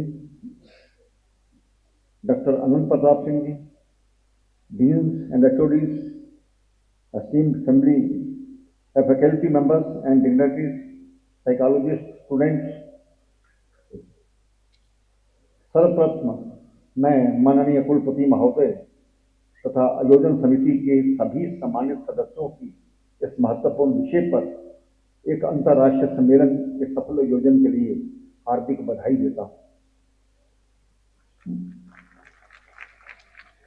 मुझे ये जानकर प्रसन्नता हुई कि इस सम्मेलन में देश और विदेश से अनेक विद्वान, विशेषज्ञ, शोधकर्ता भाग ले रहे हैं और आगामी दिनों में इस ज्वलंत विषय पर अपने शोध कार्य एवं विचार एक दूसरे के साथ साझा करेंगे। आज के इस युग में इस महत्वपूर्ण विषय का अपने आप में बहुत बड़ा औचित्य है और यहाँ से जो भी आउटपुट्स आएंगे तो आने वाले समय में इस विश्व शांति के लिए और दूसरी चीज़ों के लिए बहुत सहायक सिद्ध होने वाले। आज हम एक मानसिक स्वास्थ्य में और आर्टिफिशियल इंटेलिजेंस की जो भूमिका है इस पर विचार विमर्श करने के लिए एकत्र हुए हैं। वर्तमान में मानसिक स्वास्थ्य एवं वैश्विक चिंता का विषय बन चुका है।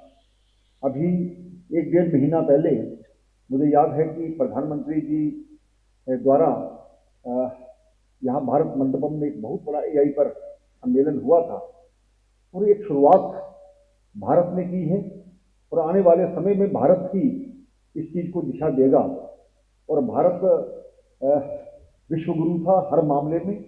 यहाँ पर जब हमारे विदेशी आक्रमणकारी आए उन्होंने नालंदा तक्षशिला विश्वविद्यालय की जो विशेष किताबें थी उन पर उन्होंने चुराने का और जलाने का काम किया। हम पहले ही हर तरफ से संपन्न थे, इन विषयों पर भारत बहुत आगे था, लेकिन फिर से एक बार दोबारा इस पर चर्चा करने के लिए हम बैठे हैं और वो समय दूर नहीं जब हम फिर से पूरे विश्व को दिशा देंगे। वो समय आने वाला है। पंडित दीनदयाल उपाध्याय, अभी मैं सभी जो हमारे साइंटिस्ट हैं या दूसरे लोग हैं इस विषय के जो जानकार, उन्होंने आदमी व्यक्ति के मन की बात कही है। मैं तो यही कहूँगा, आदमी का जो चहुमुखी विकास होता है, मन, आत्मा, शांति और बुद्धि, पंडित दीनदयाल उपाध्याय ने कहा कि हम जब भी किसी मानव उत्थान का काम करना चाहते हैं तो उस मानव को मद्देनजर रख के उस पर हमें करना होगा और उसका एक तरफा विकास नहीं होना चाहिए, उसका हर तरफ से विकास हो। इस प्रकार की चिंता जब हम करेंगे तो निश्चय ही उसके रिजल्ट आएंगे, बहुत अच्छे आएंगे। आज की दुनिया में जो तनाव है, अवसाद है, चिंता है और अन्य मनोवैज्ञानिक समस्याएं तेजी से बढ़ रही हैं, जिससे समाज के प्रत्येक वर्ग पर प्रभाव पड़ रहा है। अभी मेरे मित्र यहाँ पर बता रहे थे कि एक स्टूडेंट को उसका सब्जेक्ट नहीं मिलता है तो वो अपने पंखे से फांसी लगा लेता है। कहीं ना कहीं कमियां तो हैं, उन कमियां को किस प्रकार से दूर करें। समाज स्वस्थ होगा तो हमारे बच्चे भी स्वस्थ होंगे। जब अकेले रहने की हमारे इसके पीछे कारण क्या है हम देखें। जब हमारे संयुक्त परिवार हुआ करते थे, हमारे पास रहने की कम जगह थी, एक दूसरे से बैठ करके चर्चा करते थे तो परिवार से बहुत कुछ निकल करके आता था। लेकिन आज हर व्यक्ति का एक अलग कमरा है, उसके सोचने का, अकेलापन में उसके सोचने की आदत है। तो वही कारण है कि हम आज फांसी भी लगा रहे हैं। और डिप्रेशन, हमने तो अपने बचपन में कहीं नहीं सुना था कि डिप्रेशन भी कोई चीज होती है, ये अभी शुरू हुआ है। इसलिए मुझे आशा ही नहीं, विश्वास है कि हमारे जो इंटेलिजेंशिया यहाँ पर बैठा हुआ है इस बारे में चिंता करेगा और समाज को स्वस्थ बनाने का भी एक जो कोशिश है वो ऐसे करेंगे। ऐसे समय में आर्टिफिशियल इंटेलिजेंस एक नई आशा और संभावनाओं का द्वार खोल रही है, इसमें कोई दो राय नहीं है। आर्टिफिशियल इंटेलिजेंस के माध्यम से मानसिक स्वास्थ्य सेवाओं को अधिक सुलभ, प्रभावी और व्यक्तिगत बनाया जा सकता है। आज अनेक डिजिटल जो हमारे प्लेटफॉर्म्स हैं और एप्लीकेशंस ऐसे विकसित हुए हैं जो व्यक्ति की भावनाओं, व्यवहार तथा भाषा को लेकर के विशेषकर इसके जो बेसिक्स हैं, जो उनका प्रारंभिक स्तर है, मानसिक समस्याओं को पहचान करने में सक्षम है। इससे समय रहते उचित सहायता और उपचार उपलब्ध करना संभव हो सकता है। वर्तमान जो युग है उसमें चिकित्सा विज्ञान में क्षेत्र में आर्टिफिशियल इंटेलिजेंस के उपयोग से रोगों की पहचान और उपचार की प्रक्रिया अधिक तेज हुई है, ठीक हुई है। मैं एक छोटा सा उदाहरण देना चाहता हूँ। आज से 33 साल पहले मेरा सड़क दुर्घटना में बहुत बड़ा एक्सीडेंट हो गया। मेरा पूरा परिवार था, मेरी बेटी डॉक्टर है, उसकी दोनों बाजू और दोनों टांगें टूट गई। मेरी बेटी जाकर के छोटी जो नहर में गिरी, मेरी मिसेस की जो नी कैप है वो टूट गई और आज 33 साल बाद, उपचार की बात कर रहा हूँ, आज 33 साल बाद मैंने कई ऑपरेशन करवाए, लेकिन मेरी वो टांग ठीक नहीं हुई। आज भी 33 साल में 8 ऑपरेशन करवाने के बाद मैं रोज अपने टांग पर पट्टी करता हूँ 2 जगह, और जो फर्स्ट फॉर्मेशन है वो बंद नहीं होती। लोग आते थे मेरे पास, बेचारा 2 बसाखियां लेके चलता है, बेचारा स्टिक लेकर के चलता है। मैं कई बार सोचता हूँ, अगर मैंने उस वक्त अपने आप को बेचारा बना लिया होता। एक दिन की घटना आपको सुनाता हूँ कि मैं काम करता था, मुझे टेंडर डालना था। उस दिन मेरे ड्राइवर की कोई रिश्तेदार की डेथ हो गई, क्योंकि एक्सीडेंट के बाद घर वालों ने ड्राइवर रख के दिया था। तो वो क्या होता है कि वो आया नहीं, टेंडर पहुंचना था, 70 किलोमीटर दूर जाना था वो टेंडर डालने के लिए। तो मैंने ऐसे गाड़ी में बैठा, मेरी टांग आज तक मुड़ती नहीं है उस एक्सीडेंट के बाद। मैं गाड़ी में बैठा तो मेरा पैर फंसने लगा, वो ब्रेक जो क्लच जो है वो एकदम से जो जैसे वो, मैंने अपना बूट खोला और बूट उतार करके साइड पे रख दिया। फिर मुझे वो जो हलचल थी वो ठीक नजर आने लगी कि अब स्पेस है, अब मैं ब्रेक भी लगा सकता हूँ, क्लच भी दबा सकता हूँ। और मैंने गाड़ी स्टार्ट की और मैं जम्मू से उधमपुर 70 किलोमीटर का रास्ता है, वहां पहुंच गया 2.5 घंटे लगा करके। पहाड़ी एरिया से आपको पता ही। तो उस दिन से मेरे में हिम्मत आ गई कि अब मुझे किसी की परवाह नहीं है, अब मैं खुद गाड़ी चला सकता हूँ। तो अगर मैं इसको कहता कि भाई मेरी टांग खराब हो गई, मैं ये करता हूँ, मैं वो करता हूँ, लेकिन इसलिए मैं कहना चाहता हूँ, इसके साथ ही पहले व्यक्ति का जो मानसिक हालत है, जो विल है, वो बड़ी जरूरी है। इलाज होते रहेंगे, ये सब चीजें इलाज निकल आएंगे, लेकिन सबसे पहले जब हम अपने दिमाग का वो बैलेंस नहीं करेंगे, तब तक ये चीजें संभव नहीं होगी। और मैं आज 3 बार मैं जम्मू का मेयर रहा, फिर उसके बाद जैसे बता रहे थे स्पीकर बना। जब स्पीकर बन करके विधानसभा के अंदर गया, तब तक मैंने कभी विधानसभा के अंदर घुस के नहीं देखा था। फिर 3 साल बाद मैं डिप्टी चीफ मिनिस्टर बना। फिर लद्दाख में मुझे प्रधानमंत्री जी, महामहिम राष्ट्रपति जी ने मौका दिया। 7 महीने के बाद मुझे हिमाचल में भेज दिया। अगर मैं सोचता रहता कि मैं तो चल नहीं सकता हूँ, मैं ये नहीं कर सकता हूँ, इसलिए मैंने यही अपने मूल मंत्र रखा है, चरे वेती यही तो मंत्र है अपना, बाकी रुकने का नाम नहीं लेना। इसलिए कम से कम इस प्रकार का हमें अपना आपको बनाना होगा। मानसिक स्वास्थ्य के क्षेत्र में भी इस आर्टिफिशियल इंटेलिजेंस की जो जरूरत है निरंतर बढ़ रही है। भविष्य में ये और अधिक प्रभावी सिद्ध हो सकती है। भारत सरकार भी, जैसे मैंने पहले कहा, इस दिशा में कई महत्वपूर्ण पहल कर चुकी है। मानस टेली मानसिक स्वास्थ्य सेवा जैसी पहले जो है देश के दूर दराज क्षेत्रों में मानसिक स्वास्थ्य सेवाएं पहुंचाने में सहायक सिद्ध हो रही है। मैं उस दिन लद्दाख में था, तो एक मशीन के बारे में मुझे कोई वो सप्लायर्स रहते हैं, वो बताने आया। दूर दराज के इलाके हैं और वही आर्टिफिशियल इंटेलिजेंस या टेक्निक को या टेक्नोलॉजी को किस तरह से हम 400 किलोमीटर जो दूर बैठे, वहाँ पर पब्लिक हेल्थ सेंटर था, वहाँ से हमने उसको मशीन को टेस्ट किया। तो दूर दराज में बैठा जो हमारा जो वहाँ का मरीज था, वो डॉक्टर ले में बैठ करके उससे चर्चा कर रहा था। इस प्रकार से हमने उपलब्धियां हासिल की हैं, लेकिन ये मानवोत्थान के लिए उपलब्धियां आगे पहुंचे और राष्ट्र स्तर पर मानसिक संस्थानों और सेवाओं को सुदृढ़ करने के लिए निरंतर प्रयास किए जा रहे हैं। प्रधानमंत्री मोदी जी के नेतृत्व में भारत सरकार डिजिटल हेल्थ और मानसिक स्वास्थ्य के क्षेत्र में अभूतपूर्व परिवर्तन ला रही है। डिजिटल इंडिया अभियान के माध्यम से स्वास्थ्य सेवाओं को तकनीक से जोड़ते हुए आर्टिफिशियल इंटेलिजेंस के उपयोग को बढ़ावा दिया जा रहा है, जिससे देश के जो दूर दराज के क्षेत्र हैं वहां तक भी गुणवत्ता पूर्ण मानसिक स्वास्थ्य सेवाएं पहुंच रही हैं। प्रधानमंत्री जी की दूरदर्शी सोच के परिणाम स्वरूप टेली मानसिक स्वास्थ्य सेवाएं, डिजिटल प्लेटफॉर्म और नवाचार आधारित जो पहले हैं, आज आम जनों के जीवन के सरल और सुरक्षित बना रही हैं, जो नया भारत के निर्माण में दिशा में एक महत्वपूर्ण कदम है। मैं आपसे ये बात भी साझा करना चाहूँगा कि पूर्व कार्यकाल के दौरान मुझे विशेष रूप से विस्थापित और संवेदनशील समुदायों के साइको सोशल रिहेबिलिटेशन के क्षेत्र में कार्य करने का अवसर मिला। उस अनुभव ने मुझे ये सिखाया कि मानसिक स्वास्थ्य केवल चिकित्सा का विषय नहीं है, बल्कि सामाजिक संवेदनशीलता और सामूहिक जो सहयोग है, समाज का सहयोग है, उसी का विषय है। आज जरूरत इस बात की है कि मानसिक स्वास्थ्य सेवाओं को स्वास्थ्य योजनाओं के साथ साथ अधिक प्रभावी ढंग से जोड़ा जाए, ताकि प्रत्येक व्यक्ति को समय पर सहायता मिल सके। साथ ही मानसिक स्वास्थ्य से जुड़े सामाजिक कलंक स्टिग्मा को समाप्त करने के लिए व्यापक जागरूकता अभियान चलाना भी उतना ही आवश्यक है।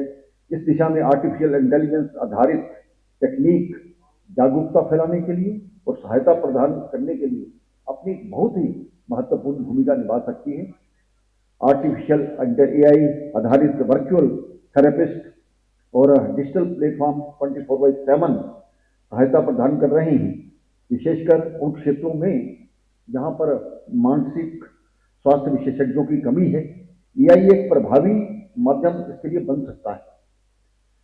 इसके अतिरिक्त न्यूरो फीडबैक, ब्रेन इमेजिंग और डाटा विश्लेषण जैसे क्षेत्रों में भी आर्टिफिशियल जो इंटेलिजेंस है का उपयोग मानसिक विकारों को बेहतर ढंग से समझने और उपचार की नई जो संभावनाएं हैं उसको विकसित करने में सहायक सिद्ध हो रही है। मुझे यह जानकर भी प्रसन्नता हुई है कि आपके विश्वविद्यालय में आर्टिफिशियल इंटेलिजेंस आधारित न्यूरो फीडबैक उपचार पर महत्वपूर्ण शोध कार्य किया जा रहा है। मैं इस दिशा के कार्य कर रहे सभी जो हमारे वैज्ञानिक हैं, शोधकर्ता हैं और हमारे जो शिक्षक हैं, उनको हार्दिक बधाई देता हूं। ये प्रयास न केवल शोध के क्षेत्र में बल्कि समाज के कल्याण में भी महत्वपूर्ण सहायक सिद्ध होने वाला है। हालांकि हमें यह भी ध्यान रखना होगा कि आर्टिफिशियल इंटेलिजेंस केवल एक सहायक उपकरण है। ये मानव संवेदनशीलता, सहानुभूति और मानवीय स्पर्श का पूर्ण विकल्प नहीं हो सकती। मानसिक स्वास्थ्य के क्षेत्र में मानवीय संवाद, समझ और करना का अपना विशेष महत्व है। इसलिए अंत में AI और मानव विशेषज्ञता को संतुलित समन्वय ही सर्वोत्तम जो परिणाम है वो दे सकता है। साथ ही हमें डाटा की जो सीक्रेसी है, गोपनीयता है, नैतिकता और सुरक्षा जैसे महत्वपूर्ण मुद्दों पर भी विशेष ध्यान देना होगा, ताकि तकनीक का जो उपयोग है सुरक्षित, जिम्मेदारपूर्ण और समाज में सुरक्षित हाथों में रहे। अंत में मैं आप सभी को आह्वान करना चाहूँगा कि हम इस सम्मेलन में जो प्राप्त ज्ञान, विचारों और नवाचारों को केवल चर्चा तक सीमित न रखें, बल्कि उन्हें धरातल पर उतारते हुए समाज के प्रत्येक वर्ग तक पहुंचाने का जो संकल्प है वो भी लेने का अवसर है। मानसिक स्वास्थ्य के प्रति संवेदनशीलता, सहयोग तथा जागरूकता हम अपनी जीवन शैली का हिस्सा बनाएं। हम एक ऐसे सशक्त, समावेशी और करुणामय समाज के निर्माण में योगदान दें, जहां प्रत्येक व्यक्ति को सम्मान, सहारा और स्वस्थ जीवन का अधिकार प्राप्त हो। आइए हम इस दिशा में निरंतर प्रयास करने का संकल्प लें। आपका धन्यवाद विशेष करके करता हूं। जय हिंद, जय Bharat.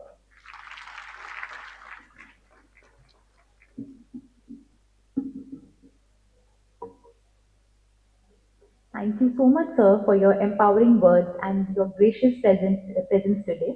Your presence has truly made this inaugural ceremony a remarkable moment for all of us. Now, we would like to felicitate a very respectable dignitary present amongst us today, Professor Manoranjan Sahai, sir. We are truly honored to have sir, who is one of the pioneers in the field of clinical psychology training in India. We would like to present a token of our respect and gratitude to him for his lifetime contributions in the field. We humbly invite Professor Manoranjan Sahai, sir, on the stage.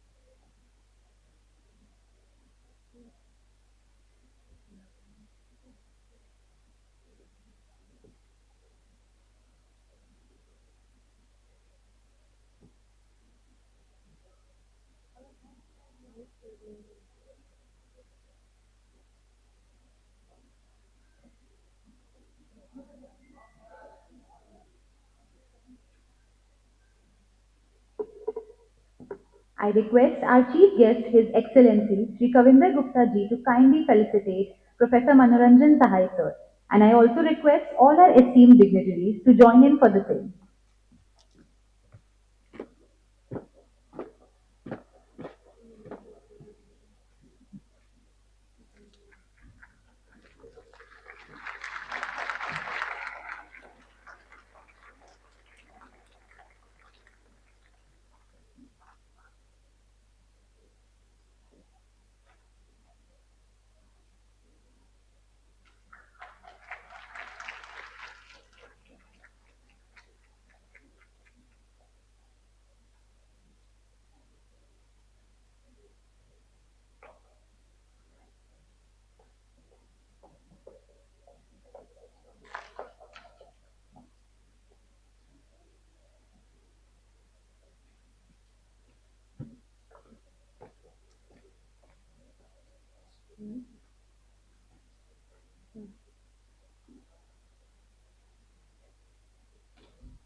Thank you so much, sir. We are honored to have you with us today.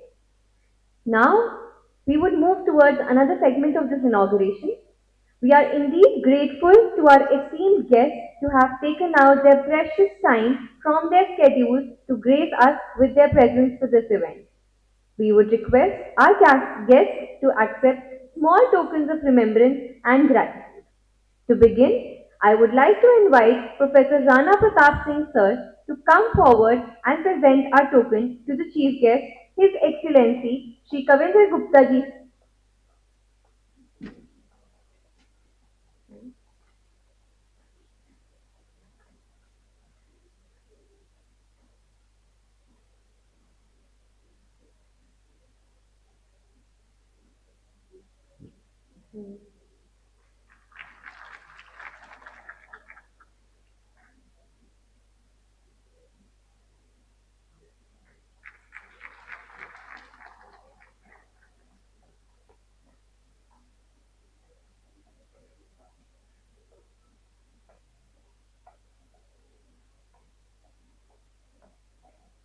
Next, I would like to invite Professor Madhav Govind sir to kindly come forward and felicitate Professor Rana Pratap Singh sir.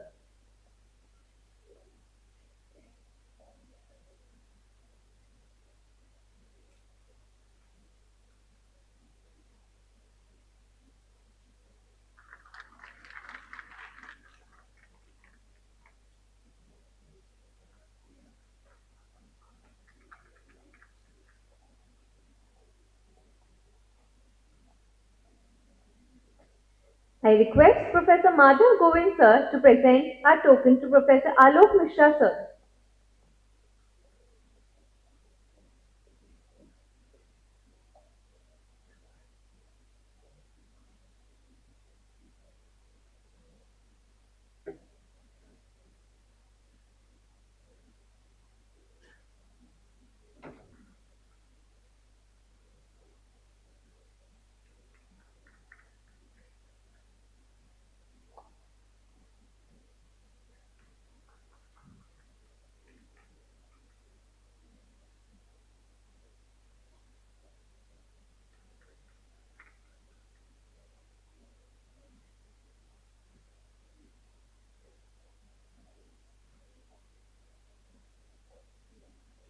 Next, I invite Dr. Anand Pratap Singh sir to felicitate our guest of honor, Dr. Nishi Mishra ma'am.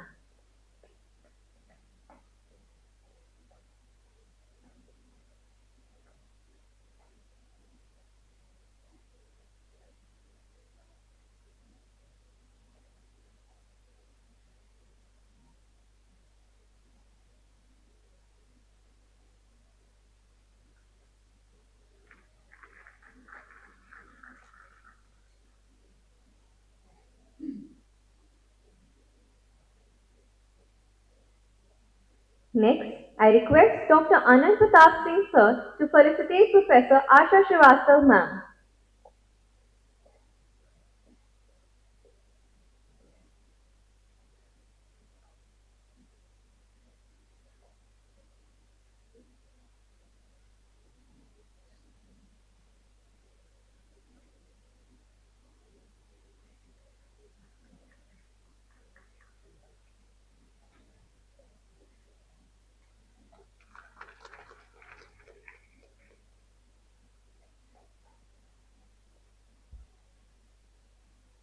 Next, I request Dr. Anu Malik ma'am to present a token to Professor G.S. Saloya sir.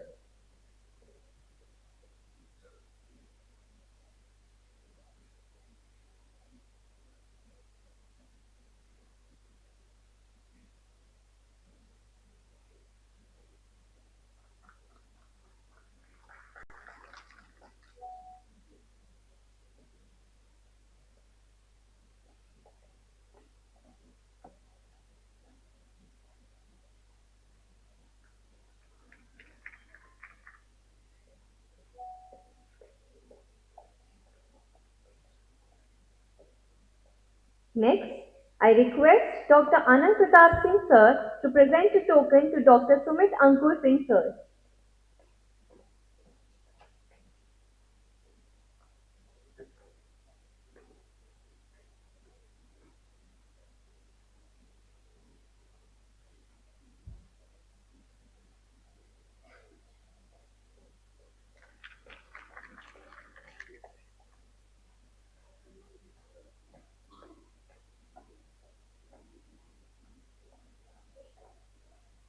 Next, I request Dr. Anand Pratap Singh sir to present our token to Professor Madhav Govind sir.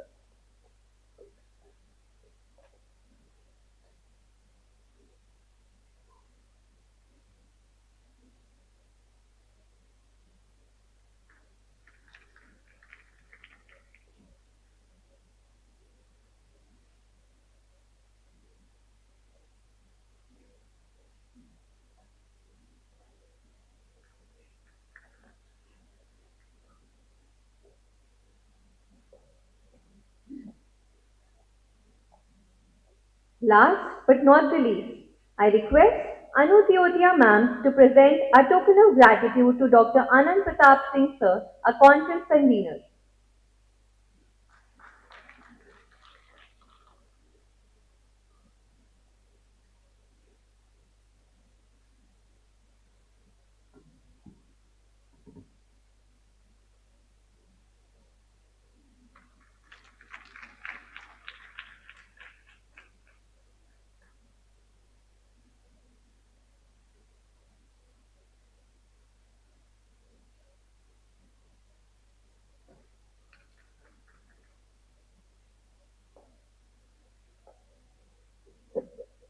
Thank you to all our esteemed dignitaries.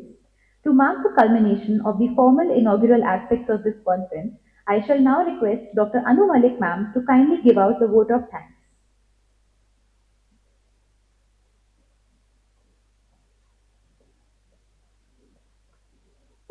Thank you. It gives me immense pleasure to propose this vote of thanks on behalf of the Department of Psychology and Mental Health. We express our gratitude to His Excellency Honorable Governor, State of Himachal Pradesh, Shri Kavinder Gupta ji. Thank you, sir. We are thankful to our Vice Chancellor, Professor Rana Pratap Singh, sir, for his encouragement towards academic endeavors. We are grateful to Professor G.S. Kaloya, sir, for his trust in our department to organize this prestigious conference. Thank you, sir. We express our gratitude to our guest of honors for their encouraging words.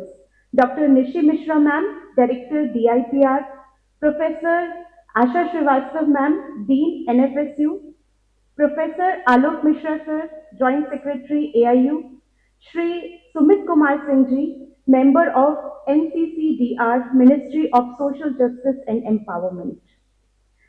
We also appreciate the support of Professor Madhav Govind sir, Dean School of Humanities and Social Sciences for our department. Thank you, sir.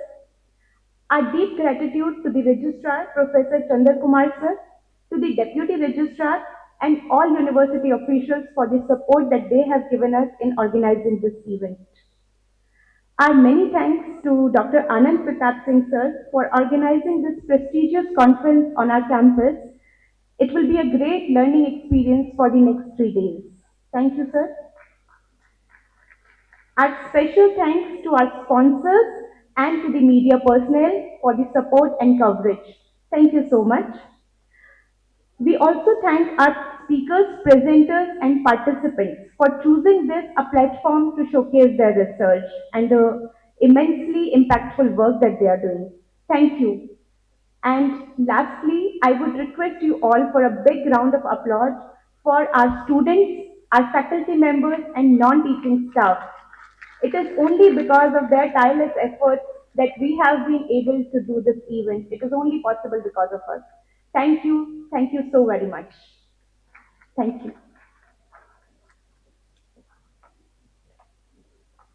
Thank you, ma'am. As we conclude the inaugural session of the conference, let us rise and pay our respects to our great nation. I would request everyone to please rise for the national anthem.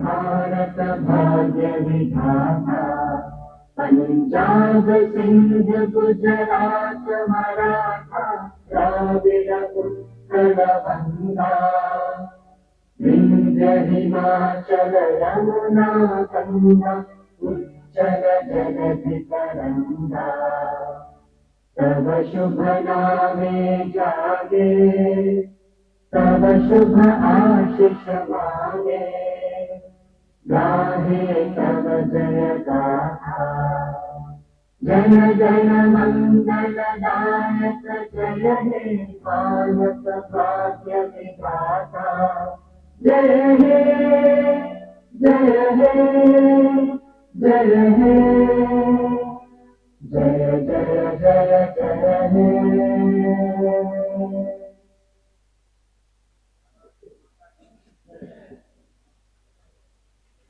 Ladies and gentlemen, this brings us to the end of our inaugural ceremony. We are looking forward to meeting you all back for exemplary sessions wherein we will be hearing from experts in the field of clinical psychology. May I kindly request you to move to the lunch break at the cafeteria at first floor. The next session will start in half an hour. Thank you very much.